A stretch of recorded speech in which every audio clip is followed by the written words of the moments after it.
gente para. Para, não de boa, porque também a gente vai articulando. Não, mas eu acho que parou há pouco tempo. Não foi Agora é rádio só, né? Não, é TV. Não, ele saiu da TV, Sai da cara. TV. Ai, pô. Saiu, ele não aguentou não, não tava dando audiência na TV não, cara. Ele foi pra amanhã, não? É, tirar uma onda dele. Ele mudou de horário. Amanhã é outro Acho que ele é. não lembro o nome. Mas eu não vi. Eu nunca mais vi ele no programa do meio-dia não, assim. Não, no meu dia foi Jonas assumiu no horário dele. Ele passou Na verdade, mal. o perfil de jornal policial na Paraíba sempre existiu, né? Assim. É. Jonas Batista, você fala? Sempre que a grande questão é que tem um modelo meio aqui agora, né? Tudo era meio assim. É isso que eu ia dizer, não sei o pô. quê. Começou mais como dramatizar a coisa, né? Ele criava uma cena. Acho que o grande âncora foi até aquele vovô, né? Lembra do vovô que até faleceu, que ele ia lá. Era esse cidadão mesmo. Acho que ele foi o precursor, eu acho que daqui dessa ideia de ir lá, e hoje tem o cara do meu filho e não sei o que e tal. Mas aí, passar aqui, ó. Voltamos aí, Mas galera. a questão é perguntar o porquê que esses programas são exibidos em horários inadequados, entendeu? Isso que me deixa com a pulga atrás da orelha, porque tipo, o Ministério Público abre mão disso, os políticos em geral, de uma forma em geral. E outra, é um trampolim para o cara ser candidato, né? Tipo, tem um exemplo de J. Júnior, foi prefeito de Bahia, Samuca já está cotado, tem pesquisa que dá aquele Emerson Machado como um dos 3 mais votados vereadores de João Pessoa, então o cara vira ícone, saca? O cara é popstar. E valendo salientar que até, assim, frisando esse tema, quem combatia e falava um discurso muito bonito, que era o próprio J. Júnior e tal. Pá. Eu tive a ocasião de trabalhar quase um ano em Bahia, em uma instituição privada lá, e eu via, Bahia não tem nada hoje. Acho que o prefeito que mais pinta meio fio em todos os municípios que eu conheço da Paraíba é J. Júnior, porque Bahia só tem meio fio pintado, agora o crime é enorme, violência, estupro, etc. Então, assim, o cara que combatia tanto isso, se promoveu com esse tipo de mídia, fez muito pouco pela cidade.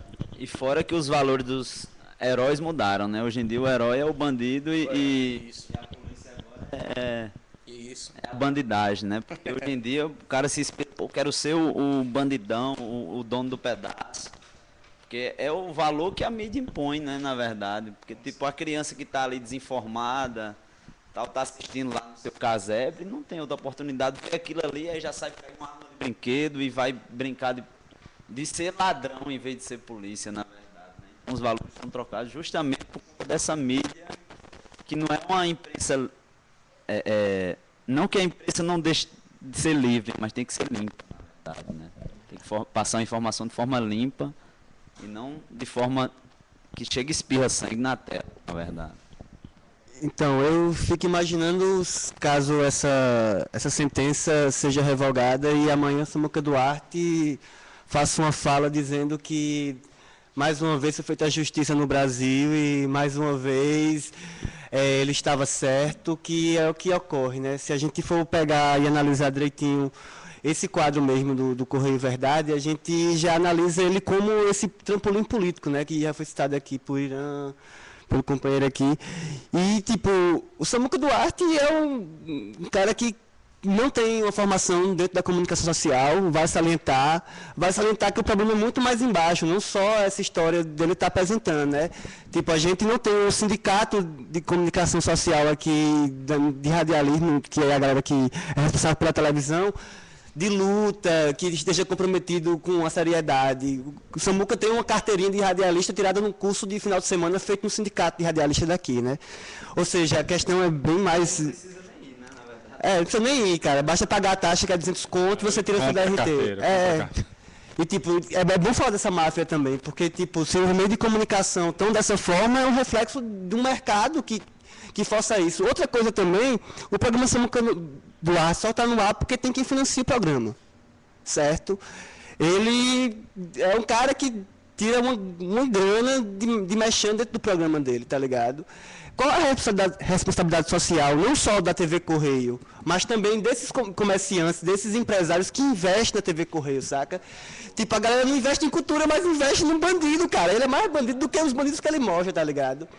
A mídia, ela cria uma nova ordem, né? A galera da linha mesmo, cara. Ela forma um cidadão. Se você for pegar dentro do processo histórico, a gente vive num país que foi forjado em cima de uma legislação que é da época dos ditadores, velho, nas comunicações, sabe? Tudo o que diz respeito à comunicação é legislação que foi aprovada pela galera que mais matou, assim, saca? Dos períodos mais duros no Brasil, sabe? Se outro para começar a contribuição no debate, eu vou jogar só essa, assim. Dalma aí, quiser contribuir. Eu queria dar boa noite aí para a galera que está acompanhando essa transmissão. O debate é muito importante, esse debate, né? Infelizmente, a gente não tem espaço para discutir isso, infelizmente. Né? Tem para várias outras coisas, mas para discutir a comunicação, a gente quase não tem espaço e acho que é importante esse tipo de evento estar dando essa possibilidade, pelo menos pela internet, da gente estar falando sobre isso. Mas veja bem, esse caso específico do Samuca, ele é bem emblemático porque ele também serve como um marco aqui em João Pessoa, aqui na Paraíba, do Ministério Público Federal assumir essa bandeira, essa história de barrar esse tipo de crime. Porque, na minha opinião, o que Samuca faz, e a TV Correio faz, e a maioria das outras fazem, é crime diário contra a cidadania, pela televisão. Crimes que eu chamo de crime midiático. Crime midiático é você estar expondo pessoas sem nenhuma proteção, pessoas vulneráveis, que não têm, sabe, noção nenhuma, a maioria delas nem sabe que a sua imagem vai ser veiculada, como é o caso da menina que ele mostrou, né? Que foi um estupro filmado pelo cara, pelo comparsa do estuprador, e o cara vai, vamos mostrar o estupro e coisa e tal, e bota na TV aberta, nesse horário, né? Na história do horário, que é importante também, mas a gente aqui não está querendo propor censura, não se trata disso. Toda vez que se fala em democratização ou controle de comunicação, os reacionários dizem que a gente quer censurar a imprensa ou censurar a mídia, censurar a comunicação. Não é isso, mas eu acho que a sociedade merece respeito, né? E o que ele faz diariamente, ele não, vários outros comunicadores, né? Alguns deles, inclusive, infelizmente, passaram pela academia, certo? Mas quando chegam no mercado, são obrigados não, mas entram no esquema e começam a cometer crimes contra esse novo mecanismo, né? Contra a cidadania também, a cometer crimes de preconceito social e racial, certo? Todo dia você vê isso nesses programas. E eu fiquei contente de ver o Ministério Público apresentar a reclamação, a ação, né? Por outro lado, também com a notícia de ontem, né, que essa notícia aí da juíza é de ontem, o que eu percebo é um recuo da própria justiça, já que ela é juíza federal, ela teria autonomia para dizer, sim, ele errou e vamos puni-lo, a empresa errou e vamos puni-la, ela tem elementos legais para fazer isso, né? Apesar dela alegar conflito de leis, mas na verdade ela poderia ter escolhido a lei que é mais grave nesse caso, que foi o crime contra a menor, no caso, a exposição dessa criança, tá certo? E por isso, e tem mais, existe toda uma legislação de radiodifusão que não permite que esses programas estivessem no ar. Já começa daí. Então, eles estão sobre a benevolência da lei, vamos dizer assim. Os juízes, o judiciário fecha os olhos, né? A própria Anatel e os órgãos reguladores de comunicação fecham os olhos para esse tipo de crime que acontece todo dia na televisão brasileira e deixa os caras à vontade, porque o cara comprou o canal, porque o cara tem o programa, né? Aquele programa agora é do Samuca, ou seja, a maioria da grana que entra naquele programa vai para o bolso dele, não venha dizer que ele é funcionário da TV Correio, tá ligado? Não é isso, porque cada um daqueles tem aquele seu espaço, é praticamente comprado o espaço, porque a gente que conhece a mídia por dentro, a gente sabe que é assim, né? Eles correm atrás dos seus patrocinadores, que é outro gancho que a sociedade precisa atentar. Você tem que parar de comprar produtos de empresas que financiam esse tipo de crime, né, cara? Na televisão, e no rádio, e no jornal. Pô, se você tem aí a Transnacional, sei lá quem aí, né, a São Brás e coisa e tal, financiando esse tipo de baixaria, por que você vai estar investindo na empresa desse cara? Né? E o outro lado é de uma mídia que só cobre um lado da sociedade. Infelizmente é esse. É uma versão dos fatos, né? Você não vê a galera da periferia dando a versão dela da história, tá entendendo? O cara só aparece como bandido, né? O cara só aparece como traficante, ou então o cara foi morto porque está numa guerra entre eles. E às vezes os próprios até focam pontos específicos da cidade. Ah, mais uma vez em tal bairro. Ah, tá virando rotina em tal bairro. Mas ali eles não focam, às vezes, que existem cidadãos e pessoas de bem. Eles já cometem preconceito exatamente com aquela área, né? Isso. Já vai piorando a situação. Não, e só assim, pegando ainda o mote da conversa e comprovando isso que não é tão fácil assim, nem a justiça, estão dizendo aqui que, na verdade, a própria matéria meio que se confundiu um pouco, porque no segundo parágrafo, um amigo meu me corrigiu aqui, ele falou assim, que tem aqui no final, falando que, na verdade, indeferir, porque tem aqui, ó, com base na Constituição Federal, no Código de Processo Civil e no Estatuto da Criança e do Adolescente, a magistrada analisou individualmente e indeferiu os pedidos de antecipação dos efeitos de tutela. Na decisão, ela afirmou que, abre aspas, quanto às preliminares processuais de mérito apresentadas pelos promovidos, entendo que o melhor momento de apreciá-las é após a apresentação da réplica pelo autor, que no caso é Samuca, né, em respeito ao princípio do contraditório. Então, na verdade, o programa não vai sair do ar. Ela indeferiu, quer dizer que ela negou esse pedido porque esperando ainda a resposta, entendeu? Então, na verdade, não avançou nada. Por isso que ainda passou hoje o programa, porque eu acho que ele não vai sair do ar enquanto não tiver um julgamento mais Sabe o que eu acho? Sabe o que até me preocupa, que eu acho até interessante, dentro de quantos magistrados existem aqui na cidade de João Pessoa? Vamos dizer na Paraíba como um todo. E apenas uma chegou para tentar peitar e tentar mover uma ação contra um tipo de programa. Então, assim, será que os outros são a favor do programa ou acham que é onde está o procurador da infância e juventude. É isso né? que eu acho. Eu acho que ele não assiste televisão de meio-dia a 1h, ele não assiste. Ele deve estar na sua piscina, tomando suco, alguma coisa desse tipo.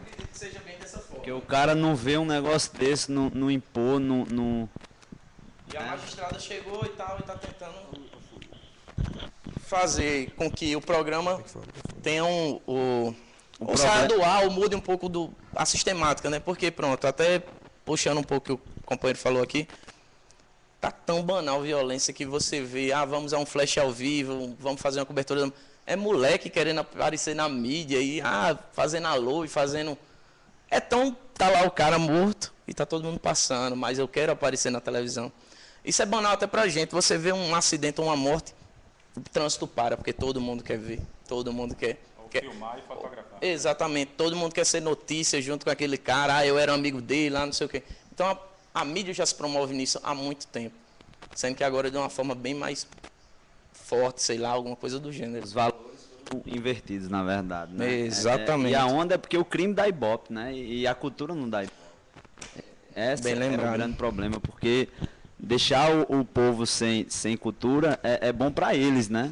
E não para a gente, né? Porque quanto mais a pessoa tem menos acesso à informação, mais eles manipulam. E assim é o ciclo vicioso, né? Então, se eles mostram crime, então quanto vai ter mais crime, quanto mais ibope, e assim vai. E o ibope está aqui fazendo pesquisa, né? Então, o ibope estando aqui é que, meu amigo, aí o crime aumenta mesmo, né? Tipo, os caras... Porque o programa de Samuca é primeiro lugar no ibope, velho. Então, não tem o que questionar, né? O cara é bom no que faz, velho. O cara é bom. Isso aí eu não questiono, porque o cara é bom no que faz, mas... Porra, vamos... exatamente. Ou é mal no que faz, né? Sendo por isso que é bom, né? Nesse sentido. Porque cultura não dá ibope, essa é a grande questão, né? Não, e aí, assim, só pra gente também entender, achei interessante isso que o Gustavo falou, né? Falando que a galera agora quer aparecer e tal. E aí eu acho que é importante, assim, até a gente trazer algumas discussões mais finas, assim, mais refinadas no sentido de entender essa relação que se tem com a própria imagem, né? E como a imagem, ela, da forma como ela é vinculada pela televisão, de mídia mais sensacionalista, qual é o poder também que essa imagem tem de constituir a forma de pensar das pessoas, forma de agir, forma de ver o que é real ou o que não é, né, na realidade. Eu até coloquei aqui, não sei se o Ryan viu, para botar um link de um vídeo, que tem do CFP, né, falando mais da minha área também, de formação em psicologia, que é o Conselho Federal de Psicologia, que ele tem um vídeo bacana no YouTube, curtinho aí, quem tiver, o link está aí, fala sobre a manipulação dos meios de comunicação, né, da maneira da recepção dessa informação, né? E aí, só para concluir essa minha reflexão para essa parte mesmo da relação com a imagem, tem uma militante, né, que também ela é uma das presidentes do grupo Tortura Nunca Mais, que é um grupo lá do Rio de Janeiro, que trabalha com a memória dos presos políticos, desaparecidos políticos, né? E aí ela também tem um trabalho sobre mídia e produção de subjetividade, que fala, né, produção de formas de pensar, de agir. E ela tem um livro chamado Operação Rio, né? E aí que ela vai dizer o mito das classes perigosas. Que ela vai, nesse estudo que ela faz nesse livro, ela vai fazer um recorte de nos últimos 4 anos, antes da Operação Rio, quem não lembra foi aquela operação da polícia, né, em 94, para subir os morros e poder ter a legitimidade de poder matar quem estava na frente, então quem estava comandando o bloco e tal, essa liberdade, até a liberdade civil mesmo, né, de aceitação disso. E aí ela faz um recorte, ela faz uma pesquisa nos grandes jornais do Brasil, né, o Globo, Folha de São Paulo, Estadão, nos últimos 4 anos, antes da Operação Rio, como era vinculada a figura da pessoa que morava na periferia, a figura a criação dos marginais. É por isso que no livro ela vai dizer o mito das classes perigosas, né? Porque aí a forma como a gente vincula certa imagem de uma camada da população, a gente cria um mito, e cria um mito que aquela classe ali é perigosa. Então o cara é preto, o cara é pobre, o cara não tem condições, então virtualmente o cara é um marginal, é um bandido, né? É você querer aprisionar uma virtualidade, porque a parada nem acontece, mas é um medo que a gente, uma certa apreensão que a gente fica pela forma como é vinculada a imagem daquela pessoa, né? Então, assim, isso é interessante a gente pensar também, porque a forma como a mídia consegue meio que pasteurizar, né, a informação de uma maneira massiva, de uma maneira que todo mundo compreenda aquilo da maneira mais simples possível. E aí, só para finalizar essa reflexão, para não me alongar também bastante, vocês também, provocar vocês com isso, né? Tem num texto dela, ela coloca assim, né? Assim, a lógica midiática é da homogeneização, né, do espetáculo, obedecendo ao valor da excepcionalidade, do ser extraordinário, da dramaticidade, da encenação voltada também para a produção de emoções. E aí a gente vê toda essa encenação, falando do Samuca, da forma como ele veicula a informação, o som que é utilizado no programa, como ele faz esse jogo aí com o público também. E ela fala que essa homogeneização presente nessa lógica, ela é factográfica, né? Ela fala assim, na medida que isto predomina, fica-se privado no discurso a possibilidade, né, de você poder adentrar os acontecimentos e tentar entender eles de forma mais profunda. É como se a imagem ela fosse tão chocante, ou atingisse tudo isso, que a informação já é dada, né, e a gente não fica talvez preocupado com aquilo que aconteceu, da forma, com as pessoas que estão aparecendo ali, né, ela já vem muito pronto, o contexto. E aí ela fala que realmente essas imagens vai formando a forma de pensar, de agir, de refletir sobre isso. Então, às vezes é uma questão até mais aprofundada da maneira mesmo, né? Do conteúdo e da forma que se faz isso, né? Não sei se vocês... Tem essa onda, você falou do Rio de Janeiro, tem essa onda de lá no Rio, todo mundo no morro querer ser bandido, né? E agora não. Você vai nos morros no Rio, agora todo mundo quer ser polícia, por causa justamente da pacificação nos morros, entendeu? Eles viram a importância do policial lá, porque a polícia não subia morro, velho, lá no Rio. Porque, tipo, o gás, quem dava era o traficante, mas seu filho tinha que vender droga, saca? Era meio que um ciclo. Agora não, agora ninguém quer ser bandido, não. Agora todo mundo sabe que pode ter um futuro.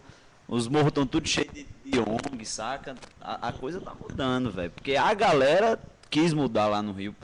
Não sei se é por conta da Copa, dos acontecimentos, mas lá teve movimento. A meu ver, tem outros motivos, exatamente. Né? Tem outros motivos mas também a população foi pra rua, entendeu?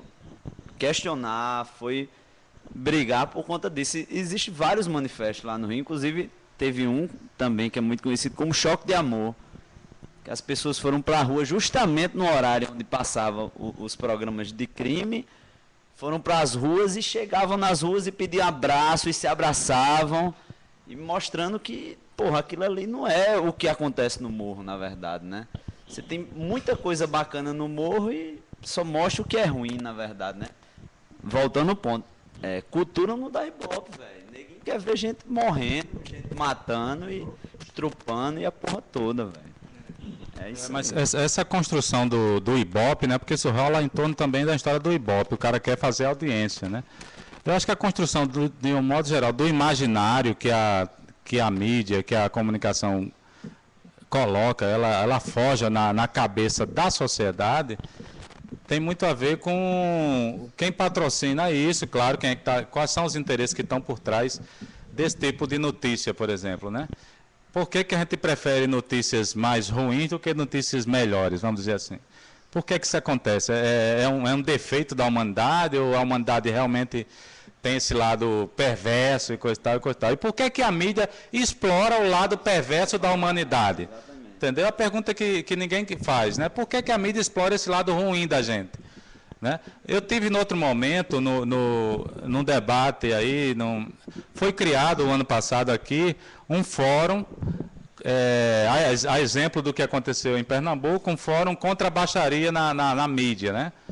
E houve um debate, coisa e tal, lá na OAB, inclusive, e um dos caras que foram convidados, estava na mesa, era o diretor de jornalismo lá do Sistema Correio, e Walter Galvão, jornalista aqui conceituado aqui da cidade, coisa e tal, né? Um cara até que tem uma visão filosófica interessante, coisa e tal, mas qual foi a explicação dele para esse tipo de cobertura, né? Por que a mídia cobre esses crimes e coisa e tal? Primeiro ele explicou o seguinte, que tudo que acontece em via pública, essa é a razão dele, tudo que acontece em via pública pode e deve ser coberto pela imprensa, né? Essa é uma prerrogativa que ele acha que a mídia tem, que a imprensa tem. Como se passa a informação. Então, ele, assim, justificando assim, se o cara está morto na calçada, você pode fotografar e pode filmar porque é na calçada, tá entendendo? Agora, se o cara for morto no quintal do governador, por exemplo, não pode, porque é lá no quintal do governador, é uma área privada, não pode. Então, quer dizer, por que a imprensa, né, não tem essa responsabilidade, na verdade, também, que é uma questão que a gente já tocou aqui. Eu acho que tem a ver com a formação dos que passaram pela escola, né? Lá mesmo na escola falta um pouco de investir para que os comunicadores façam um trabalho mais ético, mais responsável, mais humanizado, né? As entidades de classe, o sindicato dos radialistas, me desculpe a franqueza, mas os caras simplesmente vendem registro de radialista por um pretenso curso aí de... ninguém sabe nem qual é o tempo, a carga horária desse curso, né? Eu soube da última vez que esse curso aconteceu, veio um ônibus de pessoas de outros estados fazer o curso no final de semana. Isso lembra da carteira de músico na Paraíba, era desse mesmo formato, cara. Porra, bicho, vem pelo só pra amor tirar. de Deus, o cara tá entendendo? Eu não tenho nenhuma das duas. Aquelas coisas de você entra na fila ali que tem uma carteira para... O cara está no poder há quantos anos? Né? Então é o seguinte, não tem controle por quem deveria controlar, que seria justamente essas entidades dos caras, porque se a gente estivesse num regime sério, num estado sério, talvez até num país mais sério, a primeira entidade que ia tomar uma providência contra esse tipo de cobertura, contra esse tipo de comunicador, era o sindicato da categoria, para preservar a ética profissional, certo? O cara seria chamado, seria notificado, seria advertido, né? E depois, se ele continuasse a fazer, a entidade, o sindicato, expulsaria ele, tá? E divulgaria para a sociedade que aquele elemento não faz parte mais daquela corporação, vamos dizer assim, para preservar a corporação. Porque hoje em dia, você dizer que é jornalista, por exemplo, você que passou 4 anos numa faculdade, ou que fez rádio e televisão e coisa e tal, até pega mal. Hoje em dia, os caras estão assumindo essa profissão, tá entendendo? Sindicato dos jornalistas também. Eu fui diretor do Sindicato dos Jornalistas aqui na Paraíba. Não tem notícia de nenhum processo dentro da comissão de ética do Sindicato dos Jornalistas. Procure ver se aquela comissão de ética já julgou alguém por crimes contra a ética humana, contra a própria ética dos jornalistas.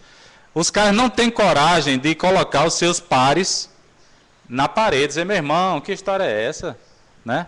Pare com isso, tá entendendo? Você tá poluindo a nossa imagem, você está, sabe, atacando a imagem da profissão. Mas ninguém aqui na Paraíba tem coragem de fazer isso. A gente tem um movimento que tenta forçar essa barra.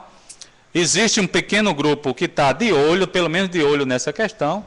As denúncias são oferecidas, inclusive essa ação contra a Samuca foi uma provocação de vários movimentos, mas vocês se lembram que na eleição passada houve um problema de intolerância religiosa, né, acusando determinado candidato de ser envolvido com as religiões de matriz africana, né, e isso foi explorado politicamente, e os grupos religiosos do Candomblé, da Umbanda e da Jurema, que são as 3 religiões de matriz africana, entraram com uma ação, um pedido de ação lá no Ministério Público, que agora está desaguando nessa história de Samuca. Porque já naquela época foi explorado e também o próprio Samuca, várias vezes, você vê quando tem crimes envolvendo terreiro, Samuca desce o pau, mas desce o pau literalmente com aquela bengala que ele bate lá no chão, né? Você não vê, você já viu Samuca bradar contra Dom Aldo Pagotto? Eu nunca vi. Você já viu Samuca bradar contra o bispo, o pastor Estevam?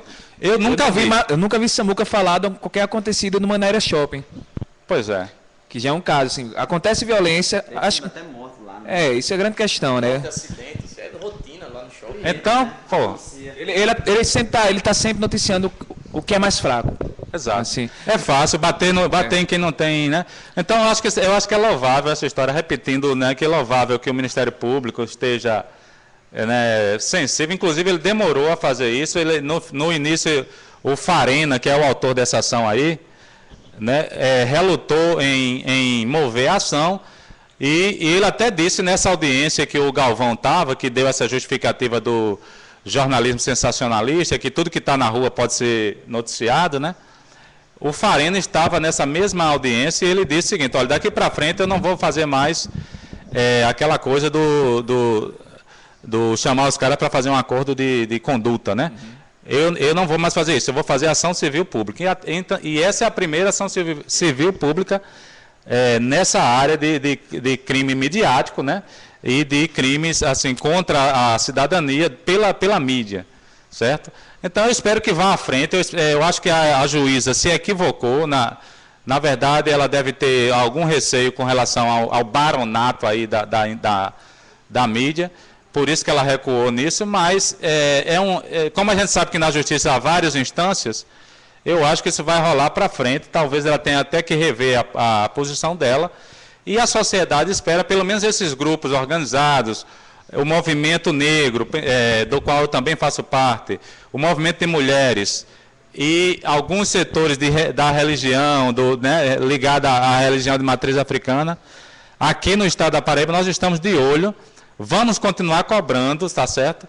E na medida do possível a gente tem que boicotar quem financia esse tipo de coisa também. E só para dar uma fechada nessa discussão, no ano passado nós tentamos mobilizar um protesto público, que é mais ou menos isso que você falou que aconteceu no Rio, mas um protesto público desses grupos, desses segmentos, né, do LGBT, que também é muito atacado pela questão da homofobia, e outros segmentos chamados minoritários, para a gente fazer um grande protesto na frente do sistema Correio, ali na Pedro II, interditando o trânsito, com faixas, com cartazes, e mostrando para a sociedade que pelo menos uma parte da sociedade está muito incomodada e sendo muito agredida com esse tipo de comunicador que a empresa contrata ou que a empresa abre espaço para essa comunicação. Não nos interessa. Por outro lado, é bom a gente também estar pensando em espaços como esse para a gente estar também colocando o nosso lado da história, porque só tem TV comercial, né? Aqui na Paraíba não tem TV pública, né? A universidade que cumpria esse papel nós tínhamos uma TV universitária que fechou, infelizmente. Agora eles estão reabrindo a TV universitária. Talvez aquele seja um canal onde a gente possa se expressar com mais tranquilidade, mas fora isso não tem muita opção, né? Mas a sociedade tem que cobrar espaços, inclusive na própria mídia comercial, direito de resposta, que a própria justiça derrubou o direito de resposta, né? Hoje a sociedade não tem acesso mais a esse direito. Se você for agredido, se você for, de uma certa forma, o seu nome for vilipendiado na mídia, você não vai, o direito de resposta não cobre mais a sua resposta naquele mesmo canal, naquele mesmo espaço, naquele mesmo horário. A gente perdeu essa garantia. Tem que entrar com outra ação, outra história. Quer dizer, as coisas pioraram bastante nos últimos tempos. Assim, com a queda do diploma também, toda aquela questão relacionada à relação. Aí, tentando também trazer essas contribuições tuas em relação, e também já puxando a importância disso que você trouxe no final, da participação social, né, participação civil, nas delimitações e também em ter mais participação na construção do audiovisual, né, das mídias aqui no Estado. Falar um pouco também da importância desse Conselho de Comunicação, né, na construção dessas premissas de como seria vinculado, de como ter a participação e ser mais aberto também à contestação, né? E aí, ao mesmo tempo, já jogou outra provocação, que a partir disso tudo que a gente já falou, né, e a gente já colocou também de algum outro modo, mas se a gente pensar bem assim, além dos interesses que a gente já falou, quais seriam os outros interesses da mídia mesmo em vincular a violência mesmo, sabe assim, vincular os processos violentos. Queria que cada um falasse um pouco aí do que acha disso aí, e também já falam também da importância da gente criar esses canais de participação social. Então, falando primeiro desse último ponto que tu tocou aí, que é sobre a questão de como é que a gente se apropria desses discursos da violência, né? A gente está ligado que a mídia ela é um espaço de dominação simbólica mesmo, né? Tipo, tudo que a gente ou parte do que a gente tem de cognitivo, de pensamento simbólico, a gente conseguiu através de uma mídia, né? E cada vez mais. Hoje a gente tem um dia de hoje, graças às tecnologias digitais e às redes, aí, a gente tem um dia hoje que, se for parar para estudar o que a gente viu, o que aconteceu num dia hoje em relação à informação, você vai passar um mês estudando. E não vai dar conta da quantidade informacional que a gente tem disso, né? Mas sobre essa dominação simbólica mesmo que a mídia impõe na gente, a gente pode fazer dois recortes, né? O primeiro recorte, eu vou fazer um recorte da década de 80, que é um recorte que a gente cresceu assistindo filme norte-americano, desenho norte-americano, que nada mais é do que bombas e bombas de violência, né? Até estava comentando esses dias que a gente, durante a década de 80, assistiu muito o Rambo 2, que você pode ver que Rambo 2 e Rambo 3 não passa mais, porque é justamente quando o Stallone se alia com os afegãos e depois os afegãos viram os maiores inimigos dos Estados Unidos, saca? Você tem no mesmo filme o herói norte-americano, o símbolo do poderio bélico, que é o Rambo lá com sua machine gun, derrubando helicóptero, tá ligado? E do outro você tem o próprio Osama Bin Laden, parceiro do Rambo, saca? E tipo, isso passa despercebido, a gente acaba digerindo isso e acaba ficando dentro da gente, dentro do subconsciente. E outro exemplo que eu quero trazer é o exemplo dessa ressignificação midiática que acontece hoje aqui no estado da Paraíba, onde a gente tem duas organizações criminosas que são um reflexo muito maior desse tipo de violência, que a gente tem os Estados Unidos e a Al-Qaeda. Eu nem sabia que era tão... A população que teve acesso a esse tipo de informação acabou criando um conceito. Criando um conceito e criando, ressignificando. Você criou os caras que são ruins, que são violentos, que esquarteja, que mata, que odeia americano, que é o pessoal da Al-Qaeda. E você tem os americanos, que são os galeguinhos, que são os caras que estão com envolvimento com outro tipo de jogada, mas também são tão ruins quanto, saca? Mas você pode ver que são duas bandeiras, assim, que hoje na Paraíba é um negócio que causa medo, assim, porque é uma ressignificação midiática brutal. Aí eu falei em 2 pontos, eu vou trazer um terceiro ponto. Eu faço parte de uma ONG chamada Paraíba. Ela tem 18 anos aí dentro do terceiro setor, como entidade civil, e a gente está fechando um projeto que foi o Pontão da Caatinga, onde a gente capacitou 120 jovens em linguagem audiovisual, e esses 120 jovens fizeram 52 vídeos. Saca? E tipo, isso é responsabilidade social. Saca? E por que a mídia não se liga, saca? O lugar do protagonista, onde você vê a galera mais marginalizada como protagonista, é no Samuca Duarte. E você só vê um fragmento disso, né, velho? Só vê a galera mostrada como criminoso e tal. Mas o que levou aquele sujeito a cometer o crime? É porque ele é ruim de natureza mesmo, a índole dele é ruim mesmo? Ou você tem uma série de problemas sociais que a mídia fecha o olho porque, tipo, ela mesma que explora ele, tá ligado? Eu acho que tem um fato assim que tem que ser abordado assim, nesse assunto, que João Pessoa nunca esteve tão violento como está hoje em dia, né? E como a mídia passa isso tudo, deixa o cidadão cada dia também mais preocupado, porque ao invés de informar um fato, eles transformam num filme de terror. E ao invés de estar tentando criar uma mobilização para tentar ter um cuidado maior e tentar vencer essa violência, os caras não. É como o Irã falou. Os caras estão transformando, deixar o pessoal na ignorância, transformando bandido em herói, que está nosso assustador, cara. E aquela história também, que é interessante, qual é o argumento que a mídia agressiva usa a favor dela? A gente está aqui hoje mostrando esse tipo de violência para que a sociedade tome as suas medidas cabíveis. Aí eu pergunto a vocês, a gente já vive nessa rotina há o quê? Uns 4 anos? Ou mais, né? Vocês acham que melhorou? Ou a mídia deles, ou o que eles produzem lá melhorou e pra gente não melhorou em nada? Entendeu? Só pegando assim o meio do caminho, vamos continuar aqui na estiga, mas aí tem uma galera comentando aqui já, só para alimentar o debate, né? Fala que não se identificou aqui, quem colocou, né, botou? O interesse em promover violência é o próprio financiamento dos programas e que quem mais financia Samuca são empresas de vigilância da cidade. E aí tem né? E aí essa mesma pessoa coloca: precisamos pressionar os patrocinadores dos programas, vincular negativamente suas marcas e esses programas. Né? Justíssimo. A onda disso tudo é porque tem até uma lei federal que se você patrocinar a cultura, você ganha incentivo, desconto imposto, né? E os empresários às vezes nem sabem disso, né? Porque tá ali incentivando o crime. Os caras são tão ignorantes que acham aquilo que todo mundo tá assistindo, tá veiculando uma imagem boa pra marca, que não tá, velho. Ninguém tá assistindo ali porque a Narciso tá oferecendo tecido em 10 vezes, né? Todo mundo tá olhando ali, tá vendo o lençol da Narciso enrolado no corpo lá, ensanguentado no chão. Essa aí, anunciar o teu clube Honda. Aí depois o Samuca diz, pô, a moto preta tá passando, matando todo mundo. Quer dizer, o cara não tem nem ideia. A gente pode... Se a gente... É mais ou menos por aí.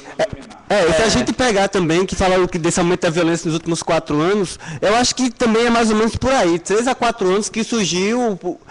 Assim, um veículo que também é um veículo muito popular de comunicação, que começou sob a tutela do Walter Galvão, que é o diretor de jornalismo da TV Correio hoje, que foi o Jornal Já, né? O Jornal Já, que é outro elemento de comunicação, que tem outro... Baratinho, né? 25 centavos. Que tem mulheres nuas com sangue.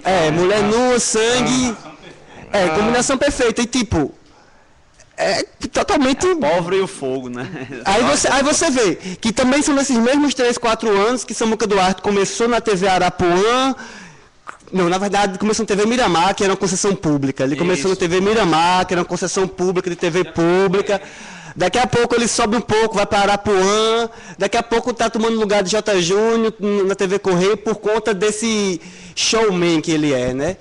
Showman. Tipo, eu tive contato com essas duas pessoas para jogar na cara deles algumas verdades, tipo, como agitador cultural, como pessoa que se dá incomodada. Eu joguei algumas verdades para o Walter Galvão, que uma delas foi que se a galera do sistema Correio também trabalha junto com o judiciário ali, porque eles já emitem a própria sentença do condenado, já condenam, meu irmão, não quero saber, meu irmão, você está preso, é bandido, é marginal. E a Samuca Duarte foi, ele disse que não era sensacionalista. O exemplo que ele deu, imagina só, se uma letra entra na casa do seu pai, dá um tapa na sua mãe, uma facada na sua avó, estuprou seu irmão, o que é que você faz? E depois dizem que eu sou sensacionalista. Isso foi a fala dele numa mesa que teve na universidade. Caramba, você quer sensacionalismo maior do que a morte daqueles meninos que tiveram no cruzamento da Epitácio, a morte daquela Rebeca, eu acho, uma que teve, que foi encontrada em Jacarapé. Que eu me lembro como hoje, que disseram, não, a gente não vai descansar, bababá, aí botavam um fundo, uma música evangélica, ou era católica, não me lembro bem. E assim, são coisas que a rotina é tão engraçada que até falando desse negócio de patrocínio, e tal, e programa, os caras apresentavam as mortes, aí ele olhava para a câmera e dizia, eu estou indignado, a Paraíba clama por justiça, não sei o quê, e na mesma hora ele parava, mas seu filho tem que ter fraldas Baby Roger, porque não sei o que, eu achava muito interessante, que era como se fosse dois personagens ali ao vivo, ele estava clamando por justiça e automaticamente ele já parava e dizia, agora é o take, é a chamada. Vamos falar do nosso produto de beleza. O que eu vou questionar é o seguinte, por que caçaram o diploma de jornalista, né? Por quê? Porque o que vale, velho, é o caba botar um caba bem ignorante lá pra falar pro povo, deixar o povo mais ignorante, porque é isso que faz a política, velho. Porque o cara que tem acesso à informação não vai votar no Emerson Machado pra vereador, velho. E o cara, porra, pois é, exatamente. Porra.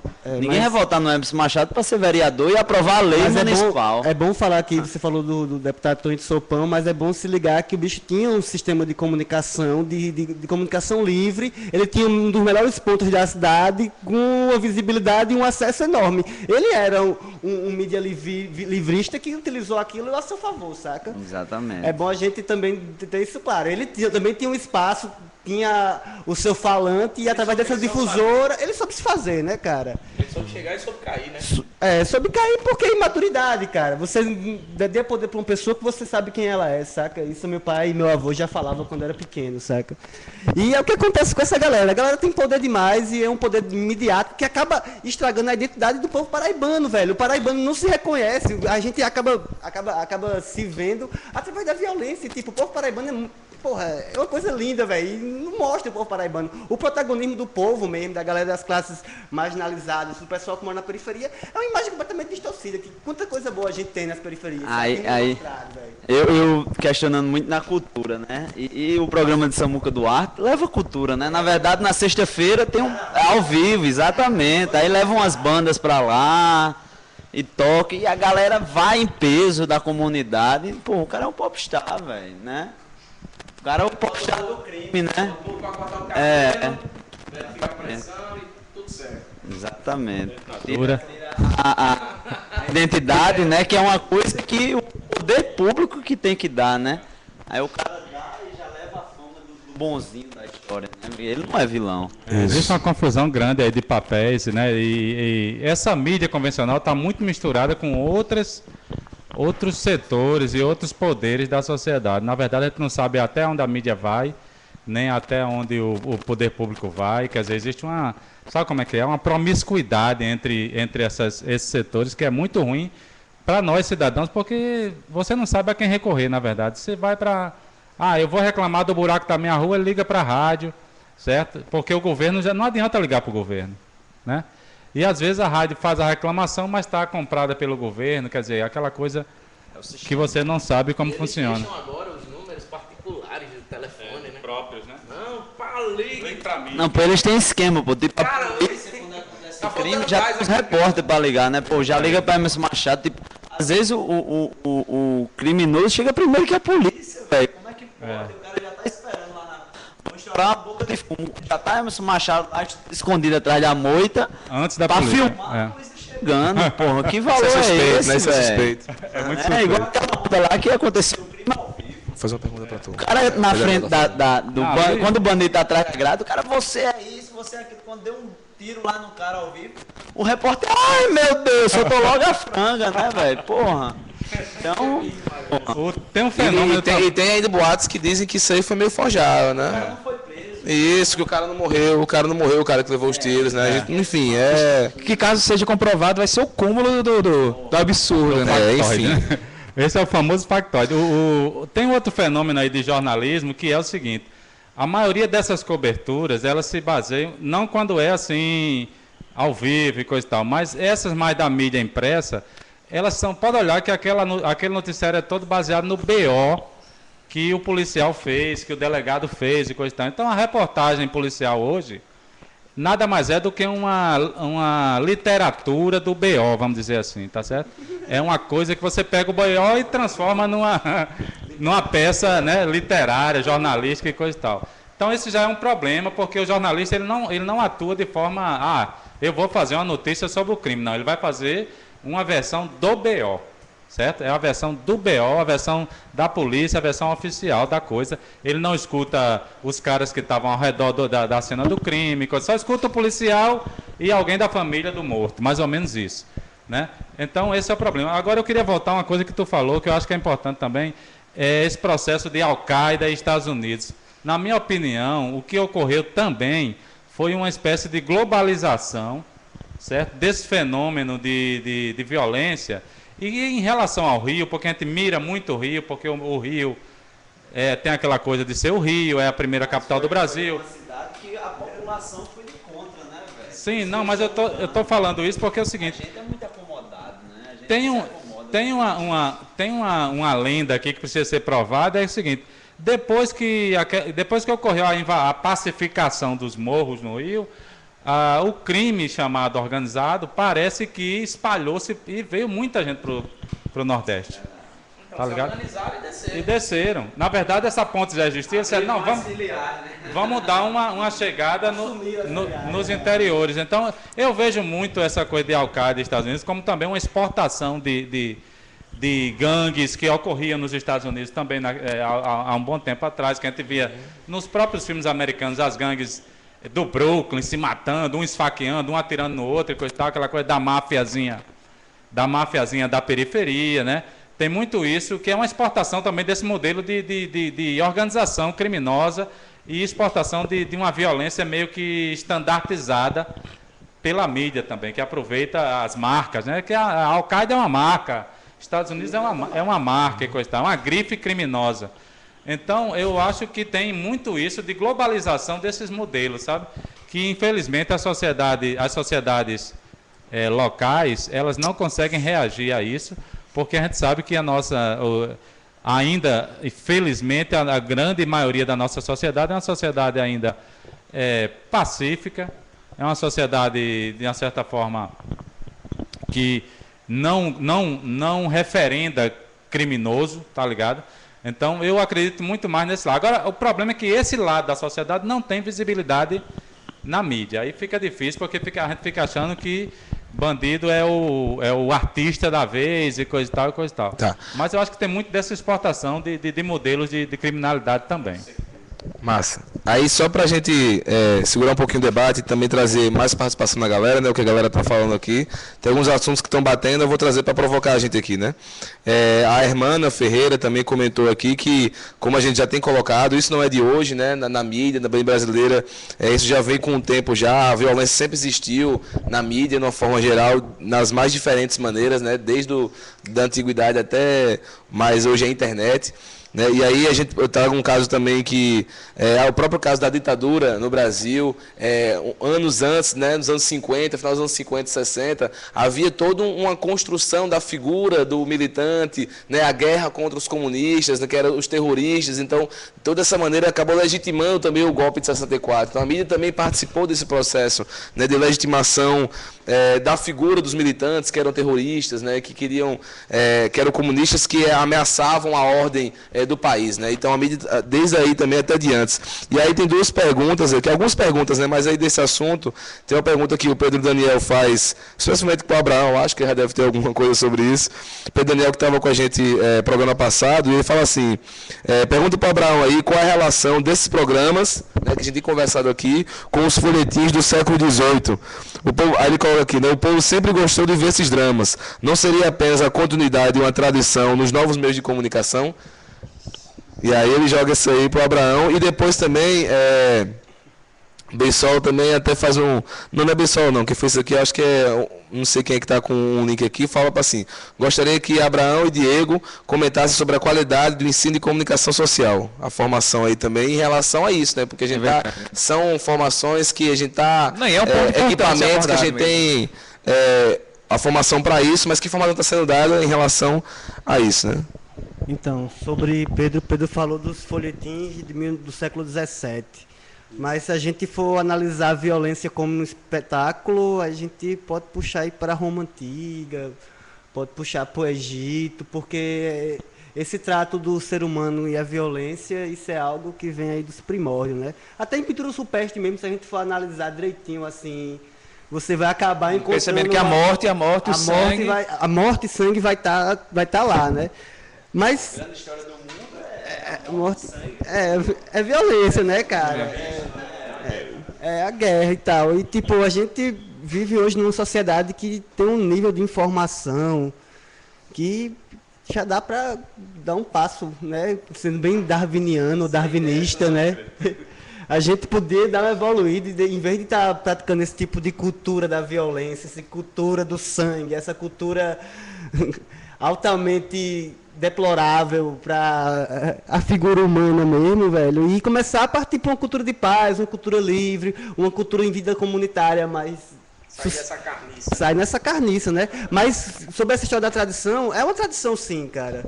Se a gente for pegar historicamente, a gente tem esses frutos desde do início do rádio. O PF falou da década de 50, mas na década de 50 a gente não tinha o sistema de comunicação ainda unificado, né? A gente tinha o rádio já se estabelecendo com 30, 40 anos, e estava começando a televisão aí nos anos 50, e a televisão nessa época era mais interessante, porque ela não utilizava videotape, era ela feita ao vivo, e isso sendo ao vivo... nas praças, né? E ela sendo feita ao vivo tinha outro elemento que era bacana, você não tinha cabeça de rede, né, cara? Você era a rede da sua localidade, ou seja, Recife tinha sua televisão e o conteúdo que era vinculado era um conteúdo completamente pernambucano. Se você tinha uma TV em Fortaleza... Cada TV tem sua identidade, né? Tem sua identidade. As pautas nacionais eram vinculadas semanas depois, que era pelo processo de película mesmo, saca? Tipo, é foda, assim. Então, aí, para fechar a pergunta sobre o curso de comunicação, o curso de comunicação hoje da Universidade Federal da Paraíba é um reflexo da mídia que a gente tem hoje, sabe? O curso que volta as pessoas ou para esse mercado do lado negro da força, não com um tom pejorativo, mas seguindo o que os Jedi falam, saca? Esse lado mais problemático mesmo da coisa, ou para o lado extremamente acadêmico. Você não tem um contraponto. Ou você vai para esse mercado, ou você vai para a academia e vai virar acadêmico. Você não tem escolha. E o que eu fico mais surpreso é a quantidade de estudantes do curso de comunicação que tem Samuca Duarte, que tem Anacleto Reinaldo, que tem... Que tem esses caras como referência, saca? Isso é que me deixa mais chocado e acham bonito, cara. O que eu fico de cara, assim, que eles acham isso o supra-sumo, tá ligado? O supra-sumo da qualidade de televisão é o Samuca Duarte. Vemos e convenhamos, é uma bela merda, cara. Então, o susto que eu tive quando entrei na academia foi quanto foi comum encontrar pessoas achando normal que a mídia paraibana, do jeito que ela tá, é algo normal.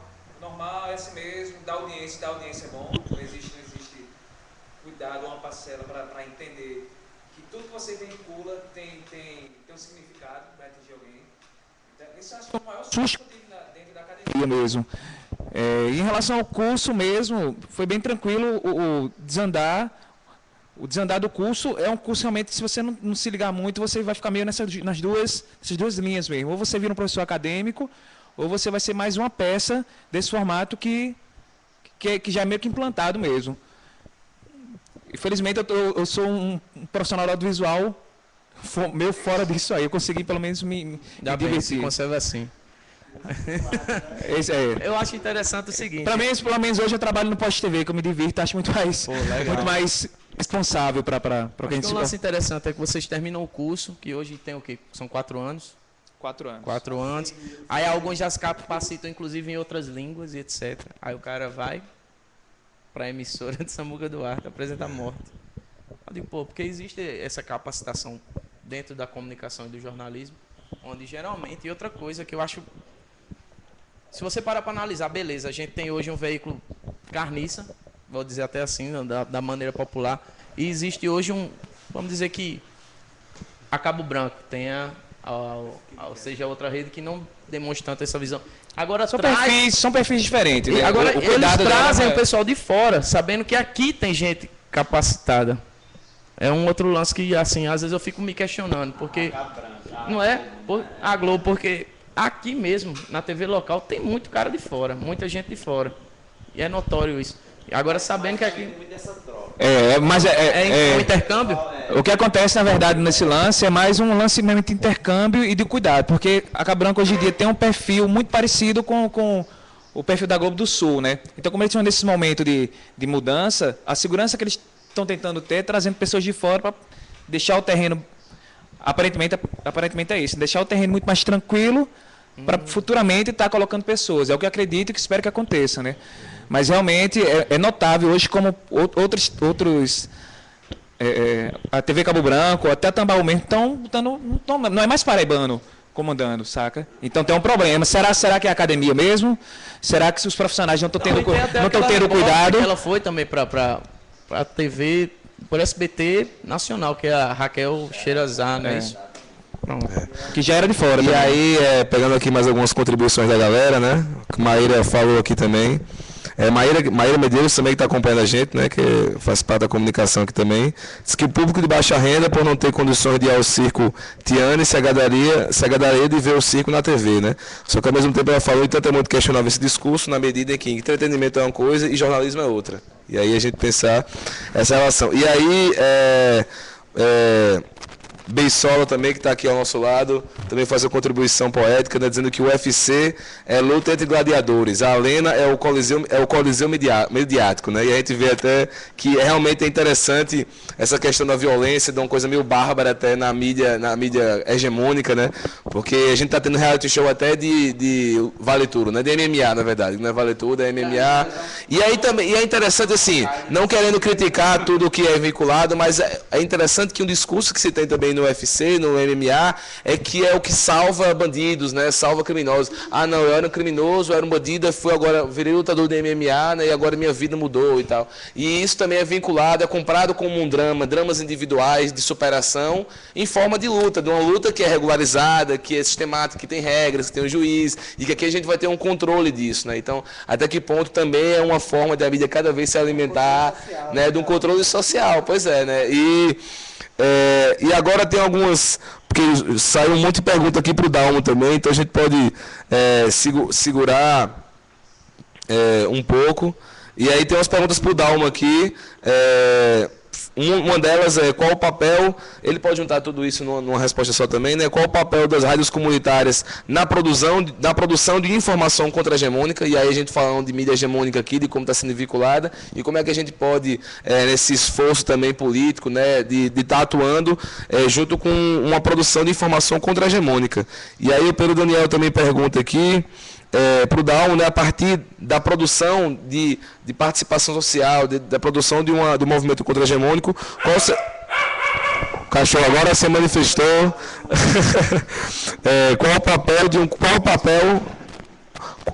Qual seria então, Dalma, assim, um papel de um Conselho Estadual de Comunicação diante da emergência desse tipo de programas, né? E o que é que se tem feito na Paraíba para efetivar essa instância de controle social? O controle social é relação ao que é vinculado, a gente poder ter essas ferramentas, como você mesmo falou, chega de uma maneira que a pessoa às vezes quer vincular, nem sabe como está sendo vinculado, como se dá aquele processo, né? Não sabe o que está acontecendo. E aí, queria que tu tentasse refletir um pouco sobre isso. Ok, antes das respostas diretas, primeiro queria comentar um pouco a história do folhetim, né? A mídia ela foi se aprimorando com a sociedade, vamos dizer assim, com os processos tecnológicos e tudo mais. A imprensa mesmo, dizem que ela nasceu naquelas gazetas que os caras começaram a rodar nos portos ali da Itália, da Europa. O que eram as gazetas? Eram folhas impressas para anunciar mercadorias que chegavam no navio e coisa e tal, coisa tal. A imprensa teria nascido com essa função. Você vê a função da coisa, né? De vender e coisa e tal, coisa e tal. O folhetim é uma coisa mais, vamos dizer assim, de entretenimento. Então, hoje tem um cara aqui em João Pessoa, meu ex-professor, o Wellington Pereira, que ele diz que esses programas eles não fazem realmente jornalismo, eles fazem um híbrido entre programa de auditório e programa de humor também, porque eles têm aquele humor negro, entre aspas, né? que eles ficam brincando durante a apresentação daquelas notícias horríveis. Não, e assim, no outdoor tem Samuco Duarte, tem assim, irreverência e não sei o que, sabe? Assim, é o slogan da propaganda, da figura dele, irreverência é um adjetivo, né? E qual tipo de informação que ele transmite com irreverência, né? Com irreverência. Então tem o jornalismo em si passou por esse processo de hibridação, vamos dizer assim, hibridação de formato, tá certo? Então hoje em dia eu já não classifico muita coisa de jornalismo. Para eu dizer que aquilo é jornalismo, eu sou bastante criterioso e nem tudo para mim, né? Então esses programas sensacionalistas do meio-dia faz muito tempo que deixou de ser qualquer modalidade, não é com certeza jornalismo policial, é uma coisa que transcendeu, se transformou num teatro macabro do meio-dia, horrível, né, e que fica agredindo a cidadania e a consciência das pessoas o tempo todo. Essa é a visão que eu tenho dessa programação aqui na Paraíba ainda, infelizmente. A questão do controle social é a seguinte, foi falado no início do programa que a Constituição paraibana já tem uma cláusulazinha que garante o funcionamento de um conselho, que esse conselho seria composto por parte do governo e parte de entidades da sociedade civil. Esse conselho nunca foi efetivado, ele tá previsto na Constituição. Teve uma época que um deputado aí do PT, inclusive o Chico Lopes, tentou formalizar e coisa e tal, mas ele não saiu do papel, né? Inclusive, ultimamente nós tivemos a notícia de que aquele projeto de lei havia desaparecido, inclusive dos anais da Assembleia Legislativa, para você ver como é a coisa, o interesse nessa pauta, né? Mas recentemente eu soube que o projeto foi resgatado, que existe e que agora ele precisa ser reformulado, né? E o problema é o seguinte, é o governo executivo, é o executivo que tem que mandar uma proposta desse conselho para que a Assembleia Legislativa regulamente o Conselho Estadual de Comunicação Social. Por que a gente está discutindo isso? Porque aconteceu a Confecom, né, há 2 anos atrás, né, Alexandre? Né, aquela conferência histórica de comunicação, que já era uma pressão de 10 anos ou mais desses movimentos sociais de fazer uma conferência sobre comunicação. A conferência existiu, nós aqui na Paraíba, inclusive, participamos da organização de uma conferência municipal aqui em João Pessoa, de uma conferência em Campina Grande e depois de uma conferência estadual aqui na Paraíba, né? E esse processo foi se somando.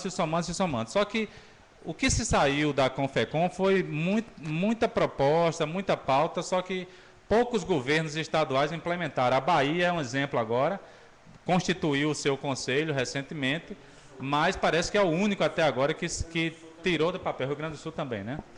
Então, pronto. Então, o que acontece é o seguinte, eu acho que aqui especificamente, em João Pessoa, a gente está pressionando também no nível municipal, para ter o Conselho Municipal, é que as entidades que lidam com essa temática e as outras entidades que se sentem mais vulneráveis em relação à mídia, à comunicação, de um modo geral, né? Na verdade, toda a sociedade sofre por esse processo, porque que a gente entende que a comunicação é um direito igual à saúde, igual à educação, certo? E igual a transporte público, tá entendendo? Precisa ser tratada desse jeito. Mas enquanto a sociedade não cobrar dos caras que estão na Assembleia, do senhor governador, do senhor prefeito, o conselho não vai sair do papel. E não adianta só montar o conselho, não. Primeiro, os caras que vão para o conselho têm que ter responsabilidade social, tem que ter vontade e tem que ter noção do seu papel dentro do conselho. Porque eu participo aí de uns 2 conselhos aí no nível estadual e eu vejo que a coisa não anda muito, porque a gente acha que chegando no conselho vai resolver as coisas, mas no final a gente decide muito pouco ainda dentro dos conselhos, esses conselhos constituídos pelo governo. O importante mesmo é manter a sociedade mobilizada, né, reclamando os seus direitos, né, e comunicação é um direito, não é um dever, não é uma propaganda, não é um chocolate que se oferece, é um direito nosso, de você, é como você poder pegar o ônibus que você quiser pegar na porta de sua casa, né, é você ter direito a uma estrada boa, sem buracos, ou seja, ter direito a banda larga, ter direito a canais de comunicação, né, TV comunitária, rádio comunitária, e aí respondendo a questão da TV comunitária e da rádio comunitária, é que na Paraíba, infelizmente, a gente tem poucas emissoras que a gente pode chamar de comunitária de verdade, porque o princípio da rádio comunitária é que ela tenha um conselho comunitário formado por gente que mora na comunidade,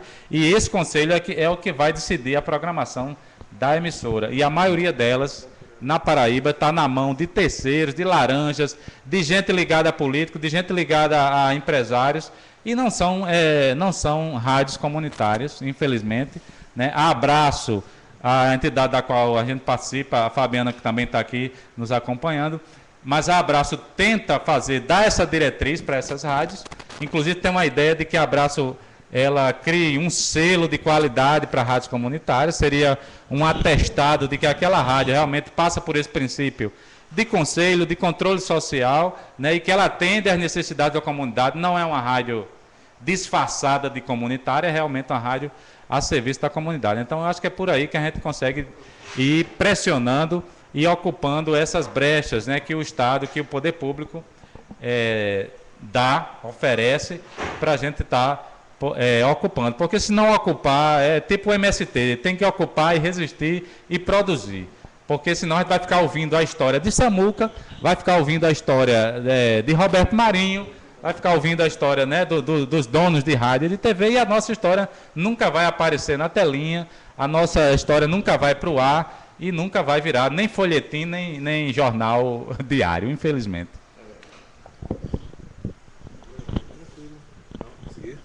Então aí, pegando aqui, até para esquentar o debate, vou passar para outro tópicozinho para a gente pensar mais algumas coisas, mas trazer umas reflexões aqui, né, que o pessoal vem comentando. Uma pergunta interessante para a gente refletir, né? O controle remoto basta? Tipo assim, será que o controle remoto basta nessa situação de eu assisto ou não assisto, eu assisto ou não assisto, isso. A gente tem um dever de escolher o que a gente quer ou não quer ver, então as pessoas podem fazer o que quiser, né? E aí, só para a gente voltar com provocação, Maíra coloca aqui, né? O pior nessa história é ver que as TVs públicas funcionam mais em função do setor privado do que do público, né? E aí também perde-se um pouco até da sua função social, né? Se você for colocar no horário, estão passando violência, cara. Então você vai escolher qual é o mais engraçado, qual é o, né, o mais simpático. Ou é isso, ou então é aqueles que da igreja que o cara tem que depositar uma grana para salvar sua fé. Eu vou andar com o meu cachorro, é melhor. Sobre a TV comunitária, sobre os sistemas comunitários de televisão, de radiodifusão como um todo, a gente também tem a lei do cabo, que deixa um canal aberto para a TV comunitária. Se eu não me engano, daqui da Paraíba é o canal 5 da NET, e o nome da TV é TV Ponta dos Seixas. Isso mesmo. Que fica localizada no bairro do Zé Américo, e a programação está baseada exclusivamente em passar ou alguma coisa sobre a Associação dos Policiais Militares da Paraíba, ou algum pastor pregando a palavra do Senhor. Amém, né? Sobre também a TV pública, que foi a que Maíra provocou aí, a gente tem na Paraíba uma TV pública que vale a pena a gente se destacar ela, porque ela funciona de verdade e eu acho massa, que é a TV Itararé, lá de Campina Grande. Que a gente falou que a gente não tem TV pública massa, mas a gente tem uma TV pública que funciona como... Ela não é pública, ela é de uma fundação. É de uma fundação, mas acaba... Está dentro do escopo da TV pública, está dentro da TV Cultura, tá ligado à TV Cultura. A plataforma é bacana, é uma plataforma que tem um diferencial.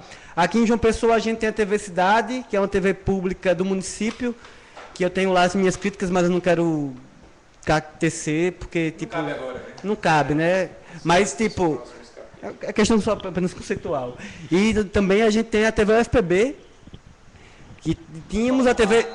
ela tá para entrar no ar agora em abril. A gente tinha a TV UFPB, que era a TV Miramar, que era a TV universitária, que teve um rolo aí com as fundações da vida e acabou sendo perdida.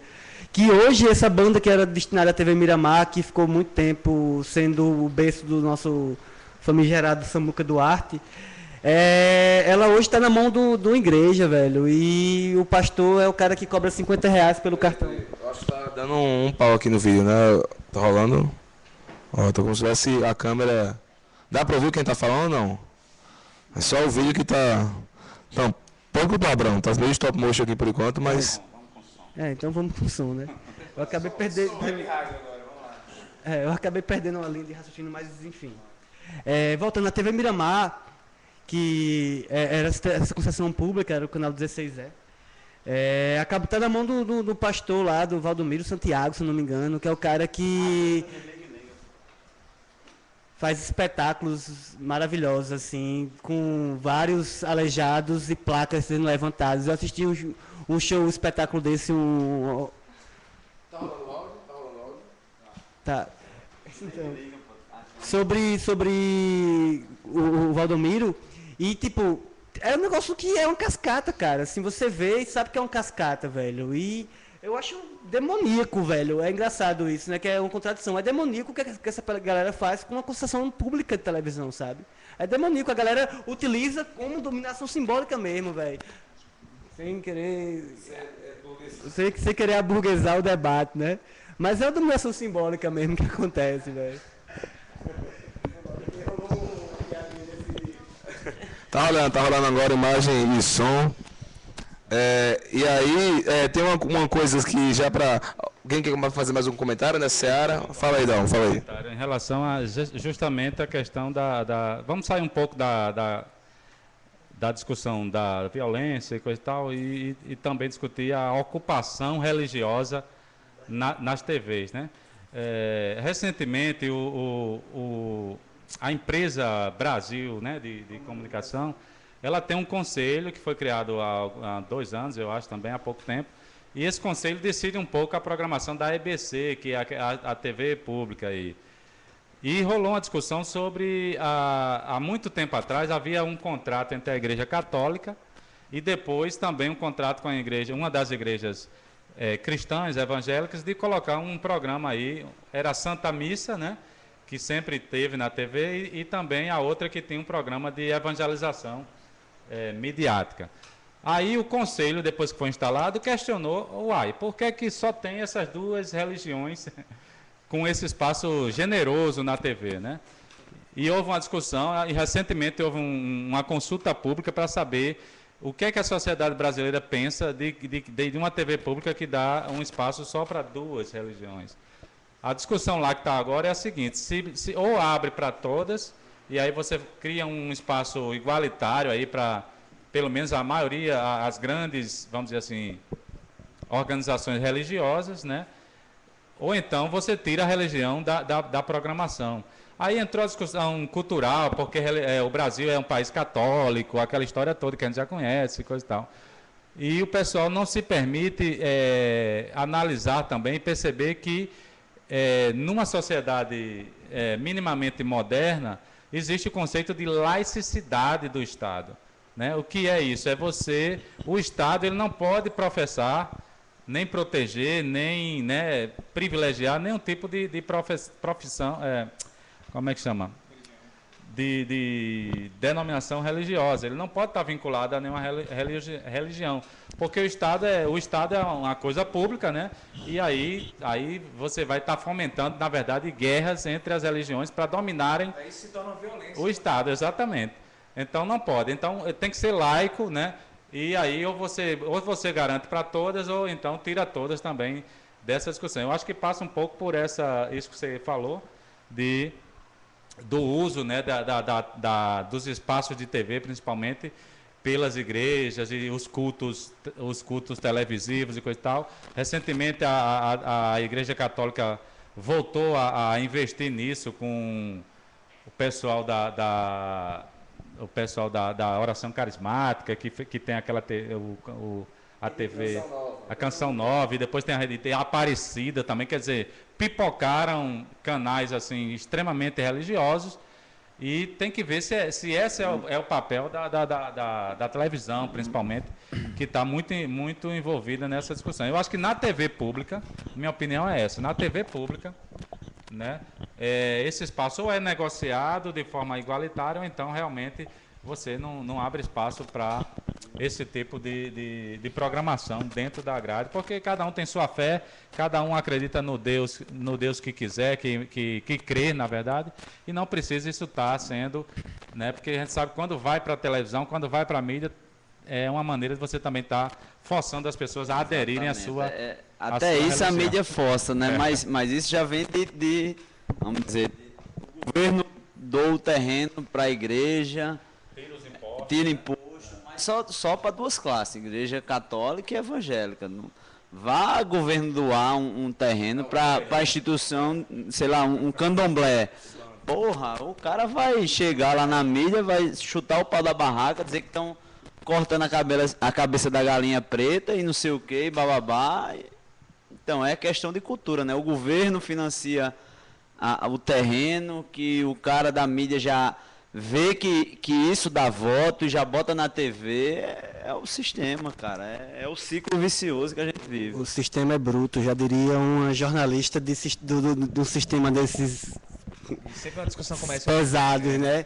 Então o sistema é bruto. Falando o sistema Mas voltando assim, a gente também tem que ver que existe esse problema todinho aí causado por conta que a gente não tem uma regulamentação das leis mesmo, saca? A lei que a gente tem no Brasil é uma lei de 60, se eu não me engano, 65 a 67, que é o Código de Telecomunicações. A TV ainda era em preto e branco. Preto e branco, já tava os molicos com a porra, tá ligado? E não avança, tá ligado? A gente tem alguns casos aí acontecendo na América Latina que são surpreendentes, cara. Tem o caso da nova lei do audiovisual lá da Argentina, que as TVs, meu irmão, agora é por cota, velho. É 25 comercial, 25 para terceiro setor, igreja, é tudo fatiado, tá ligado? A gente tem um caso também na Venezuela. A Venezuela tem um dos sistemas de TV comunitários mais fantásticos do mundo, cara. Não, tem isso também, mas Chaves lá, meu irmão, ele é louco, tá ligado? É o doidão mó, saca? O Chaves tem esse papel, porque o Chaves só ficou no governo depois que teve aquela... Da turma do Chaves, Só no SBT, né? É o que tá com câncer, o companheiro doido lá. É louco. Ele conseguiu se manter no cargo por conta das redes de rádio comunitária. Aí lá a galera avançou mais um passo, né? Que lá o Ministério é Ministério Popular das Comunicações Sociais. O nome é lindo, né? E a galera tem lá as redes, tem as cabeças de redes, são formadas por TVs que tem um porte maior, que no caso é a Vive TV. E essa Vive TV é alimentada por conteúdos produzidos pelas comunidades, tá ligado? As comunidades vão lá, são capacitadas, e essa galera vai problematizar o que está acontecendo na comunidade deles, e quem está produzindo conteúdo é eles, tá ligado? O fluxo é inverso, né? Em vez de vir de cima para baixo, vem de baixo para cima, tá ligado? É a pirâmide inversa total, tá ligado? E tipo, isso é massa, mas a gente não escuta isso na mídia, cara. A gente não escuta o que acontece na América Latina na mídia. A gente não escuta o que acontece aqui no Rio Grande do Norte, porque a mídia não passa, velho. A gente fica mais por dentro do que está se passando nos Estados Unidos, no trânsito de São Paulo, do que... Entende, velho? Sabe do tempo, né, que tá passando em São Paulo, mas não sabe. E não sabe. Aí outra coisa, assim, que também falando da legislação, a TV brasileira deu um avanço agora com a lei, se eu não me engano, o número dela é 11.200 e alguma coisa. Já enganei. 11.400 e alguma coisa, que é do Senado agora, que é a lei da TV paga. Que a Sky entrou com uma campanha massiva dizendo que querem tirar o controle remoto de sua mão. Porque tem agora uma cota de conteúdo nacional no horário nobre, agenciado pela Ancine. A Ancine está agenciando, está regulamentando o espaço, vai regulamentar quem é o produtor audiovisual, que vão obrigar as TVs pagas, as majors, como a Warner, a TNT, a Fox, a colocar no horário nobre da programação conteúdo nacional. Mas aí a Sky fez uma campanha massiva, cara, detonando tudo, tá ligado? Assim, são algumas contribuições assim, para o debate assim, que são importantes. Eu tenho um exemplo também, que que eu vi lá na Confecom, durante a Confecom em Brasília, em 2010, não foi, Alexandre? Teve um cara que foi lá de... ele foi um dos caras que participaram da formulação da nova lei de comunicação na Argentina, né? Que é bem mais democrática do que a nossa, por exemplo. Mas o fato é o seguinte, ele contou um caso interessante, a nova lei não permitia mais que determinadas redes e TVs tivessem o monopólio da transmissão de futebol, certo? Tipo assim, você quebrar o futebol, você quebrar o oligopólio aí da Globo no Campeonato Brasileiro, por exemplo. Quebrou lá na Argentina. Disse, não, agora quem puder e quem quiser pode transmitir o futebol. O que é que aconteceu? Algumas emissoras comunitárias e mais populares da Argentina resolveram fazer a transmissão também de futebol, certo? No horário do futebol, aquela coisa toda, entrando na concorrência com as grandes. Agora, curiosamente, o que foi que houve? Não deu certo, porque os patrocinadores que patrocinavam o futebol nas grandes emissoras, nenhum deles foi lá bancar, oferecer patrocínio para as emissoras pequenas. Então, essa democratização não deu certo, porque, na verdade, quem faz a coisa girar é o capital, tá certo? E o capital dizia, não, a gente só vai financiar futebol na Globo. Pronto, acabou-se. Na TV comunitária lá na EBC, por exemplo, a gente não tem interesse, entendeu? Então, se a EBC hoje transmitisse futebol, dificilmente a Coca-Cola, as fabricadoras de carros e coisa e tal, não estariam bancando esse tipo de cobertura. Você vê que existe uma coisa casada entre a indústria de mídia e as outras indústrias, né, que é uma coisa bastante umbilical, vamos dizer assim, e que não basta ter uma lei democratizando as coisas, mas é preciso que também se exija, né, dos donos do capital, dos patrocinadores, dos financiadores, que eles também distribuam a grana, na verdade. A gente quer também distribuição do dinheiro, né? Não adianta só democratizar o acesso e coisa e tal, mas se você não tiver o recurso, a emissora não se mantém, a emissora não se banca e acaba saindo da competição e do mercado. Então é importante a gente refletir sobre isso também. E uma coisa boa que tem na discussão da Confecom é obrigando os estados, e aí sim, aqui na Paraíba a gente pode fazer isso, no município também, é obrigando que uma parte daquela verba publicitária que todo governo tem, que na verdade essa grana é que mantém a maioria das empresas de comunicação, que é uma grana alta, certo? Para colocar propaganda do governo, que aquela grana seja dividida de forma mais igualitária, né, sem ter aquela coisa de concorrência. Eu vou botar propaganda de governo somente numa emissora porque ela tem maior audiência. O critério não é esse, o critério é distribuir a grana da publicidade, inclusive com as emissoras comunitárias, as emissoras alternativas, as populares, a rádio poste, porque o cidadão que está no seu dia a dia, ele precisa também receber as informações do governo e às vezes ele só tem acesso a uma pequena emissora, certo? Então essa verba publicitária precisa ser melhor dividida aí com as emissoras e de todos os tamanhos e de todos os setores. Isso. E aí, só aproveitando aqui um intervalozinho para fazer uma divulgação, né? Quem tiver aí na net também pode ver no site do Jornal A Margem, né? jornalamagem.com.br, aqui de João Pessoa, né? Primeiro seminário de Direito e Comunicação, realizado pelo Jornal A Margem e o Grupo de Pesquisa de Direito, a Comunicação e Movimentos Sociais.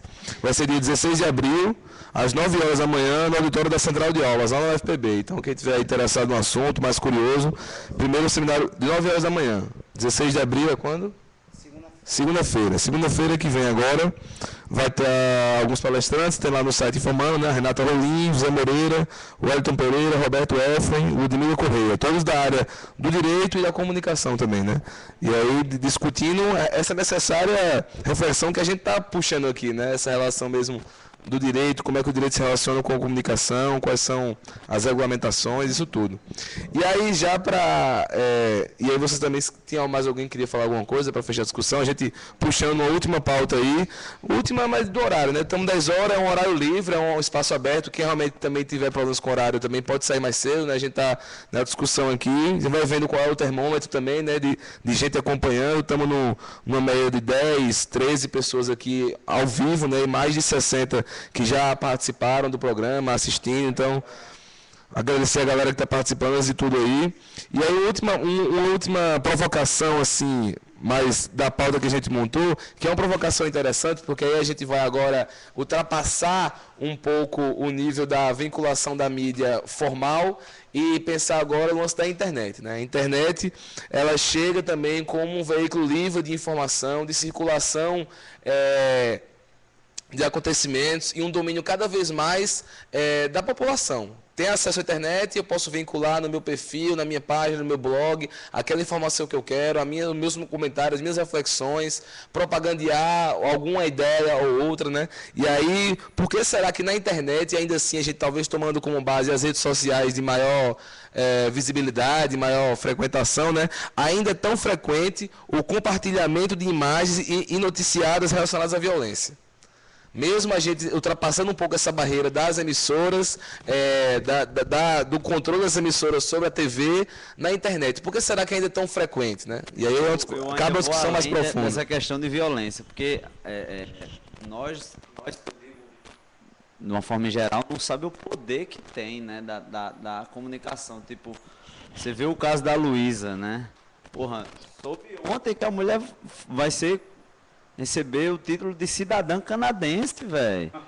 Por divulgar o Canadá e tal, não sei o quê. Então a gente não sabe o poder que a gente tem, entendeu? Tipo, a força que a gente tem de ir pra rua, de ir numa rede social, de transformar, sabe?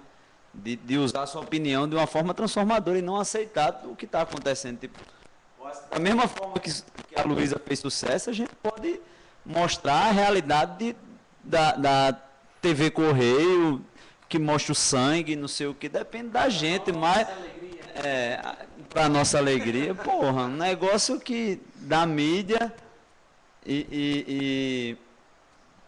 enfim, foge da realidade, né? Tipo, a gente não sabe o poder que a gente tem, as pessoas não sabem o poder que tem a comunicação, a internet, o meio de comunicação, que a internet já é um meio de comunicação de massa. Então as pessoas não sabem. E, assim, valendo frisar até esse valor. Fugindo desse tópico, mas entrando em outro interessante e bem aquecido desses últimos dias, foi até aquela briga de torcidas entre os dois times paulistas, que foram combinados pela internet e estão investigando. Então, assim, é que nem você falou, a violência hoje, ela é notícia quase que 24 horas e muita gente ainda utiliza a internet como meio de propagar isso. Então, também tem esse certo risco. Eu, basicamente, e inclusive o brasileiro em si, ele usa a internet mais para fazer o download do que upload, entendeu? Ele baixa mais coisas, ele publica menos, entendeu? Então, assim, a galera ainda não entende o poder que tem nas mãos para fazer o bem através disso mesmo, ou fazer coisas construtivas, tanto para a sociedade como para você, ou para mim, etc. Então, acho que a sociedade também tem que começar a criar essa cultura, certo? Essa história, eu tenho que sair agora. Essa história do cara tá lá com o cajado, né? No caso de Samuca, tangendo o rebanho. No dia que o rebanho souber que tem mais força que o cajado do cara, se juntar todo mundo partir para cima de Samuca, aquele cajado não vai servir de nada, velho. É o poder que a gente tem em cima da mídia, entendeu? As pessoas ainda não enxergaram isso. Vamos com tudo aí, vamos tentar continuar essa discussão que não acabe aqui, entendeu? A gente só tem o começo, que só a provocação. entender e sempre questionar e cutucar mesmo essa onda, sabe? O cajado agora vai vir pro nosso lado agora vamos mudar a história vamos mudar a situação da onda. Valeu demais a participação. Pô, valeu aí, Irão. Estou aberto aí a outros convites. Massa, valeu, Irã, da HV Produções aí. Com tudo aí. Sucesso, vida longa aí, esse debate. Massa, valeu, Irã, valeu. Até mais aí. E aí, com a saída, saindo do Irã e chegando aqui aos 45 do segundo tempo para dar sua contribuição também, meu companheiro de militância de universidade antigo, Alexandre Santos, mais conhecido como Beisola, também militante aí da comunicação. Falou, Irã, falou. As palavras são suas, Beisola, fica à vontade. Boa noite a todos aí, chegando de fato aos 45 minutos, estava nos bastidores ali. Acho que essa é uma provocação que você faz interessante, porque a gente percebe que, por mais que a gente modifique a plataforma, por mais que ela avance tecnologicamente, o que se consome, ele ainda é extremamente viciado dentro de um padrão hegemônico mesmo, de conteúdo. Dia desse eu fui imprimir um material na Lan House, aí de repente eu vejo um menino olhando para uma imagem do YouTube. Quando eu vejo a imagem do YouTube, era a banheira do Gugu rolando e o pirralho travado assim na banheira do Gugu, e bunda para lá, bunda para cá. E aí o que é que a gente consome mesmo, né? Assim, a gente modifica a plataforma, mas consome o mesmo conteúdo da indústria cultural, conteúdo hegemônico, e isso na verdade é uma barreira, eu acho que pedagógica, que a gente ainda precisa superar, né? Precisa avançar sobre ela. Acho que também não adianta, enquanto a gente, por exemplo, não entender que para isso também é preciso, por exemplo, 10% do PIB para a educação, para a gente começar a ter uma juventude que tenha a leitura crítica do que está assistindo, do que está consumindo, seja na internet, seja na mídia, entendeu? E acho que tudo isso passa por uma grande barreira pedagógica, educativa, que a gente não está conseguindo avançar sobre ela, e isso ainda trava bastante a questão desse conteúdo que é consumido, que de fato, por mais que haja uma liberdade, por mais que haja dentro da internet, por mais que haja uma diversidade, ainda existe o vício em termos de conteúdo, né? Eu acho que isso é uma coisa que a gente ainda vai avançar um bocado. Quer falar? Eu acho que sobre a internet também tem uma questão importante a ser falada sobre o que vem sofrendo a internet aí em termos de investidas, de perseguição e de endurecimento dessa liberdade que a gente hoje, né, confere à internet. A internet é o espaço da liberdade de expressão, né? Mas existem investidas fortíssimas internacionalmente acontecendo, no Brasil acontecendo, contra essa liberdade, né? No Brasil a gente tem, por exemplo, a lei do Azeredo, deputado Azeredo aí propondo uma regulamentação para a internet, que ela é completamente pautada pelo mercado e pautado também pelo direito autoral. E aí a gente tem já começa num embate forte politicamente dentro do Congresso, de como os parlamentares estão vendo o espaço da internet, o espaço digital, como espaço, não como um espaço de fruição. Os caras estão aliados à indústria cultural, ao mercado, às grandes corporações do direito autoral, e aí vem propondo aí uma lei de regulamentação que cerceia cada vez mais a liberdade, né? Internacionalmente a gente vê isso acontecendo com sopa, soja e pipa. Derivados.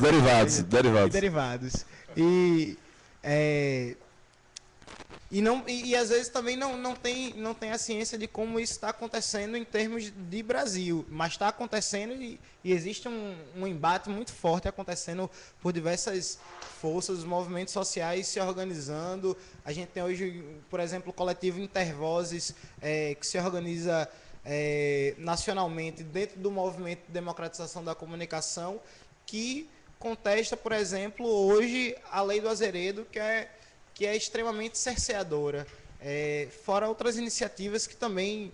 Eu achei que o debate todo aconteceu, achei que faltou citar, de repente, algumas iniciativas interessantes, assim como quando se falou sobre a história dos patrocínios, existe uma campanha no Brasil chamada Quem Financia Baixaria é Contra a Cidadania, que é uma campanha que age justamente sobre os patrocinadores, trabalhando, na verdade, com ranking de denúncias. Os programas mais denunciados de violência aos direitos humanos. E essa campanha trabalha com esse ranking de denúncias. Né? De repente está na hora do Samuca entrar no ranking da campanha nacional. Né? Outras iniciativas também, como o próprio coletivo Intervozes, é importante ser mencionado. A Semana pela Democratização da Comunicação, né? que é um evento que acontece no Brasil inteiro, e aqui na Paraíba também acontece, também é realizado no mês de outubro, que é um mês onde existe o Dia Internacional pela Democratização da Comunicação e o Dia Nacional, que são 17 e 18 de outubro. E aí acontece na Paraíba a Semana pela Democratização, que é um espaço de organização dos movimentos sociais, dos movimentos culturais, comunitários, das rádios. Por exemplo, acompanha a semana já há um tempo, né? Desde 2008, a gente realizou dentro da semana o primeiro espaço que debateu a Conferência de Comunicação na Paraíba, e daí a gente vem conseguindo avançar nessa articulação com os movimentos. Então, ao mesmo tempo, falando um pouco da semana e abrindo o convite para a construção da semana, que vai acontecer em outubro, que é importante que a gente esteja agregando diversas vozes e trazendo pautas que são cada vez mais pertinentes para o debate da democratização da comunicação. Né? Discutir democratização da comunicação é discutir também democratização do acesso à cultura, né? A produção do conteúdo cultural, a regionalização do conteúdo cultural, né? Da produção. Então, são questões que a gente debate dentro da semana que são importantes a gente estar agregando o maior número de agentes nessa construção, nesse debate, tentarmos avançar. E aí, trazendo só algumas contribuições aqui do professor Danete, né? José Júnior, nosso querido amigo Ferreira, fala assim: a absurdidade maior não é somente a prisão ao privado, mas o que é criado e passado como verdade ao público. Né? E aí também tem uma contribuição da Giovana, que junto com a galera lá da Piolim, que sempre está acompanhando, desde semana passada estava acompanhando o programa, a galera que mora aqui no Roger mesmo, falando assim: galera está arrasando aí com assuntos muito, muito importantes e pouco citados na TV para a população. Né? Está satisfeito com o trabalho do coletivo e diz que a galera da rua aqui está ligada no debate. Massa, massa mesmo. E aí, tem até uma perguntinha aqui para o Abraão que ficou sobrando, para ele falar rapidamente aí um pouquinho da Telesul. O que é Telesul, Abraão? A Telesul é a TV que se propunha ser uma TV latino-americana. Era uma concessionária entre os países que fazem parte do Mercosul. Brasil, Venezuela, Argentina, Uruguai, Paraguai e eu acho que o Chile. Dentro dessa produção, eu posso destacar o que foi feito pelo DOC TV, que é um programa do governo federal latino-americano, que saiu com conteúdo bacana, assim, de material latino-americano que a gente não tem contato, e alguns programas, por exemplo, a TV Brasil, ela abriu um espaço na grade dela para a TV Telesul. E tinha um programa massa, tinha um programa sobre música colombiano, que também era sensacional, assim, mostrando essa busca da tradição e a cúmbia. Tem muita coisa bacana, assim, na Telesul também. Eu só queria também aproveitar, assim, que eu não falei sobre a história da internet, né? Que, tipo, a gente também tem que se ligar que não só digital vive a humanidade, né, cara? A gente, por mais digital que a gente esteja, qualquer momento pode acontecer um blackout aí do mundo digital e a gente ter esquecido do analógico completamente. Eu acho que a gente depositar a ficha apenas no digital é meio que um suicídio. Eu acho que essa parcela de 5% de pessoas analógicas e de material analógico deve ser preservada minimamente pela manutenção da sociedade do jeito que está, assim, um pedaço da tradição dela não se esquecer, sabe? Só isso. Por falar, né, no analógico e no digital, eu queria fazer apenas um corte rápido. Há uns 15 dias atrás, a TV Universitária realizou um evento sobre TV digital aqui em João Pessoa. Né? Latino-americana. Foi, latino-americana, aquela coisa do ginga e tudo mais. Interessante. A informação que a gente tem é que, eu acho que para o ano, no próximo ano, vai ser decretado o desligamento do sistema analógico de televisão. Você sabe o que é isso? É que a sua TV analógica em casa não vai... Não, ela vai funcionar, mas não vai ter emissora mais transmitindo para ela. Certo? Ou seja, a gente vai criar um lixo tecnológico analógico aí nos próximos anos no Brasil, fantástico. Eu tenho discutido isso nos fóruns onde eu tenho ido. Né? A minha preocupação primeira é com a lixaria mesmo, a questão ambiental, a questão do lixo que um transmissor analógico vai causar, certo? Quando ele for desligado, né? Uma câmara digital e por aí vai. Então, o governo vai obrigar as TVs que estão no ar a passarem todas para o sistema digital. Essa é uma questão. O outro lado também é o seguinte, por que que os movimentos, por que que os segmentos discriminados da mídia convencional não aproveitam desse desligar analógico e não permanecem analógicos?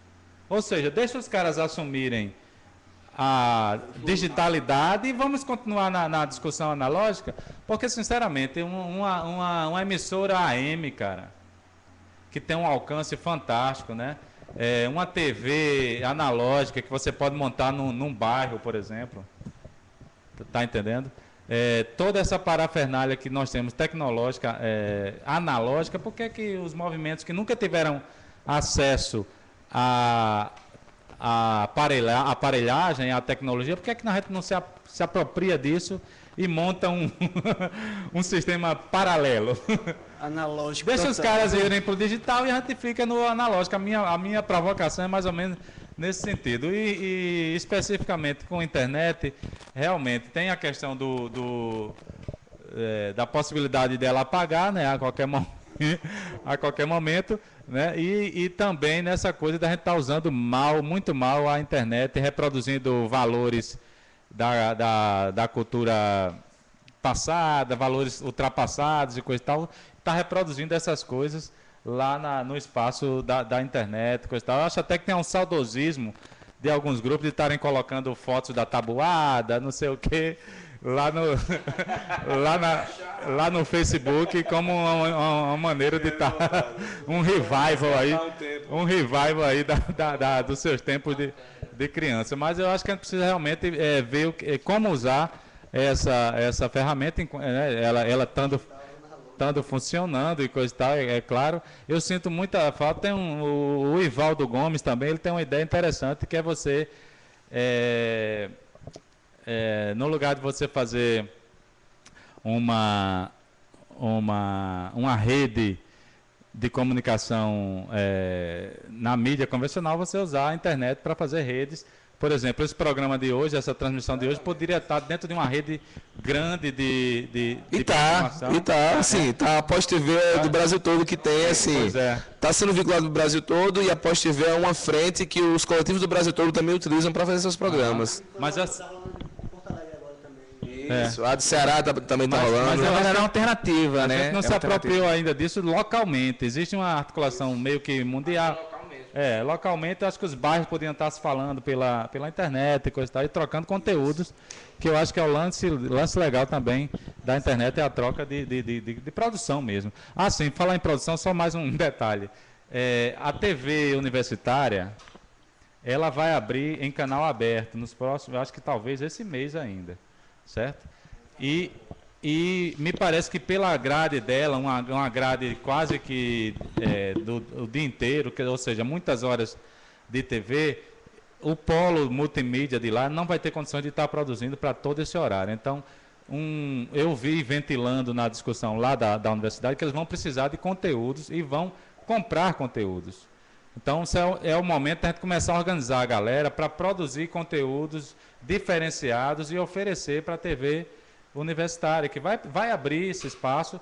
É só a gente se organizar, a cooperativa de conteúdo, sei lá, alguma coisa nesse sentido. Essa experiência mesmo de hoje pode ser um exemplo de utilização na TV universitária daqui a alguns meses, né?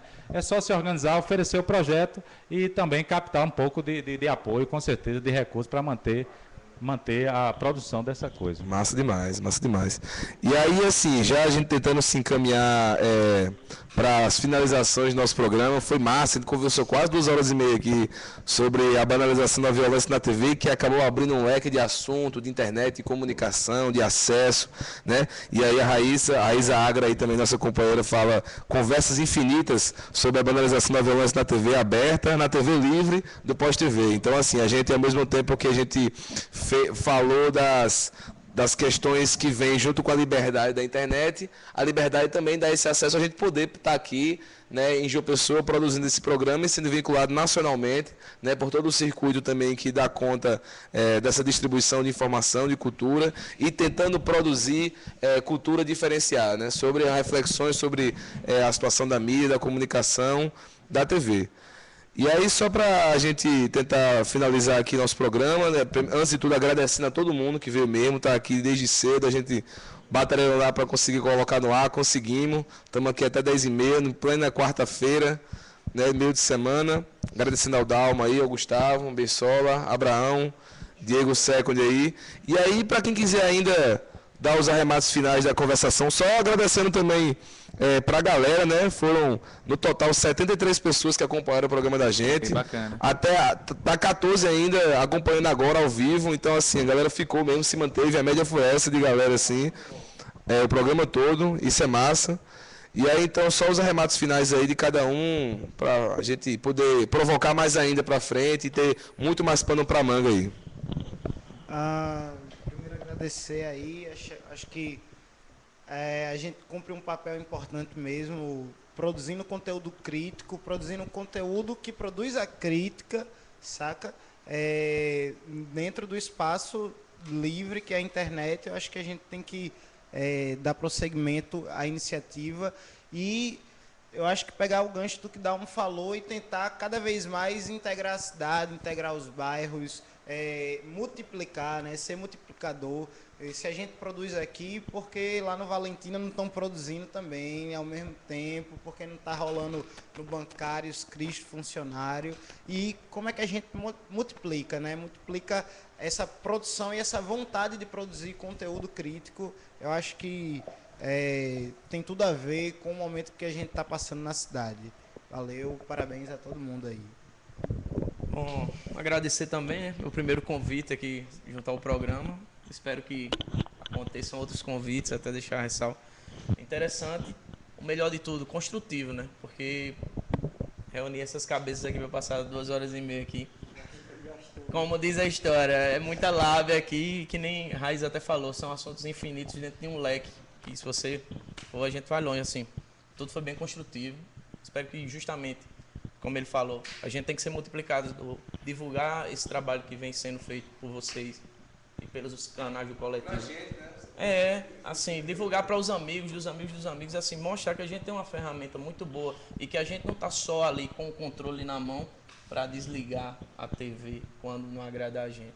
A gente está aqui para mostrar que existe um meio e existem formas da gente parar de estar indignado e começar a se movimentar, entendeu? Então, assim, show de bola. Então, até a próxima.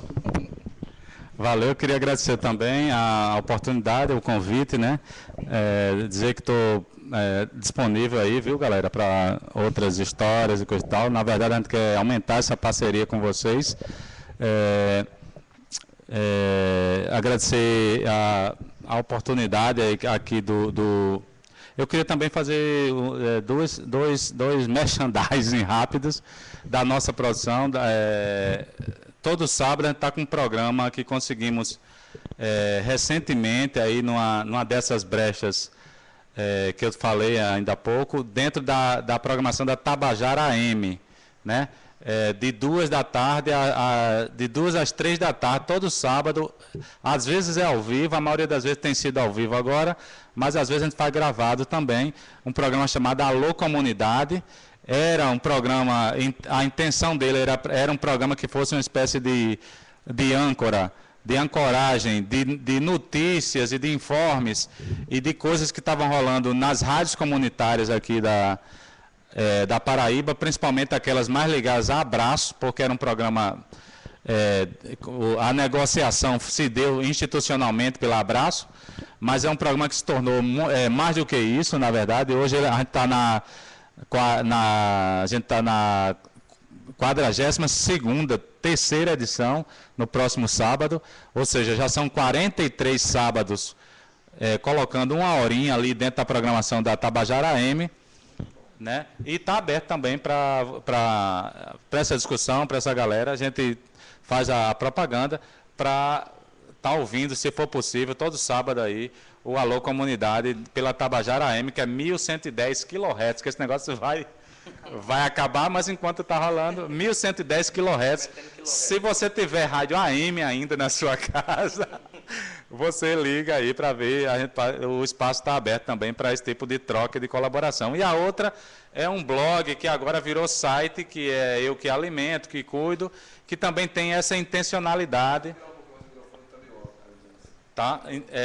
De estar divulgando esse tipo de informação e de estar trocando essas impressões, principalmente na questão da democratização da comunicação e da divulgação dos movimentos sociais, de um modo geral, que é o Direto do Sanhauá, né? Direto do Sanhauá, agora virou .com.br, é um site que a gente está tentando tornar ele alternativo, está tentando produzir também conteúdos exclusivos e conteúdos que não são esses da mídia convencional.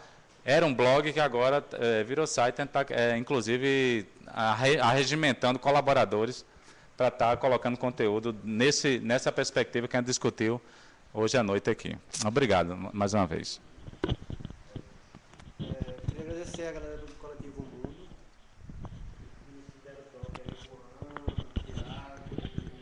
Pois é, tem uma galera atrás aí que vocês não estão vendo, mas que depois aparece, gira a câmera aí. Tiago, Juan, Renato estão aí acompanhando também. Valeu a galera aí que está por trás dos bastidores, que sem eles também não rola. Agradecer a galera que chamou aí. Massa. Dizer que esses espaços da Pós-TV são necessários, eu acho que também qualifica um pouco o debate, né? E tipo, acho massa a galera da Paraíba também tá tocando essa pauta do e dizer pro pessoal que, galera, essa mídia a gente tá comendo, não vamos comer não, vamos deixar a TV desligada, vamos ler coisa boa, vamos ler Eduardo Galeano, vamos elitizar, né, no debate aí, porque, pô, meu irmão, tá dessa do meu filho, não dá certo não. E outra coisa também, eu queria aproveitar e deixar dar um recado pro pessoal lá do Ponto de Cultura, que é um projeto que eu faço parte do Paraíba. Tem um site, parece que tá rolando uma formação lá em Campina Grande hoje, em Souza, de tecnologia e da informação e da comunicação para o pessoal dos pontos de cultura da Paraíba. Em Campina Grande, em Souza e outra coisa também. Mais alto? E outra coisa também, deixar o site do projeto, que é www.culturadigital.br/Pontão da Caatinga sem acento. Aí lá vocês vão ter acesso ao que está rolando dentro desse projeto. Foi um projeto que rolou aí com capacitação de jovens na linguagem audiovisual para produzir conteúdo, assim. Eu acho massa essa história do protagonismo juvenil mesmo, assim. Era só isso e valeu, galera. Massa, valeu, Abras. Mais uma vez agradecer aqui ao pessoal que faz parte aqui da equipe técnica nossa. Tem que agradecer ao Tiago, a Juan, a Isadora. É muito importante a gente estar mantendo esse cuidado e estar realizando esse programa aqui dentro do Coletivo Mundo. É muito bacana estar recebendo vocês aqui na nossa casa, no nosso espaço. E, acima de tudo, estar lançando esse debate, porque uma coisa é você estar no meio da rua escutando neguinho reclamar do que está sendo passado na televisão, mas ficar só no plano da conversa. Então, eu acho que lançar esse debate e usar a ferramenta da internet com esse pressuposto assim, é importantíssimo, e agradecer as pessoas que estão participando e dialogando com a gente. Então, valeu, galera. E até a próxima quarta-feira. Quarta-feira que vem teremos mais um Pós-TV. E durante a semana a gente vai maquinar aí um assunto bacana. Inclusive, quem quiser e tiver temas que acham que deve ser debatido aqui, pode lançar também lá para o Coletivo Mundo, que a gente constrói junto esse negócio, que é um processo realmente coletivo de todos nós aqui. Valeu, obrigado. E aí, só para dar um arremate final aqui da mediação, né? Nós vamos agradecer de novo a galera toda, muito bom estar aqui sempre. Tá de boa o áudio assim, tem que falar mais perto, mais longe. Mais longe assim. Assim mesmo, dá para ouvir e tal. E aí Giovana aqui da frente, que está acompanhando com a galera, fala que nós que agradecemos pelo debate, que deve ser fortalecido e entregue com força a essa massa que só encontra na TV informações sem noção. Né? E aí, então é isso, galera. Como o Seconto falou, semana que vem, Enquanto o Mundo Explode... Enquanto o mundo explode, a gente tá aqui, enquanto né? o mundo explode, as cabeças pensam, os corpos sentem e as bocas falam, né? E a gente tem que continuar fazendo isso. Então é isso, um abraço. Até quarta que vem, né? Valeu. Valeu, galera. Muito bom. Cadê as palmas? Olha aí. Sorrisos. E se der 2 horas, a gente continua aqui. Desliga aí que eu tô atrasado. Muito obrigado. Discurso mais que cabível e importante para esse lugar. Não, você tá não. Agradecer, Valeu lá, o convite aí, show de bola. Quando tiver temas aí, tipo, gravou, que o Chuchu faz na goiaba, não sei, né?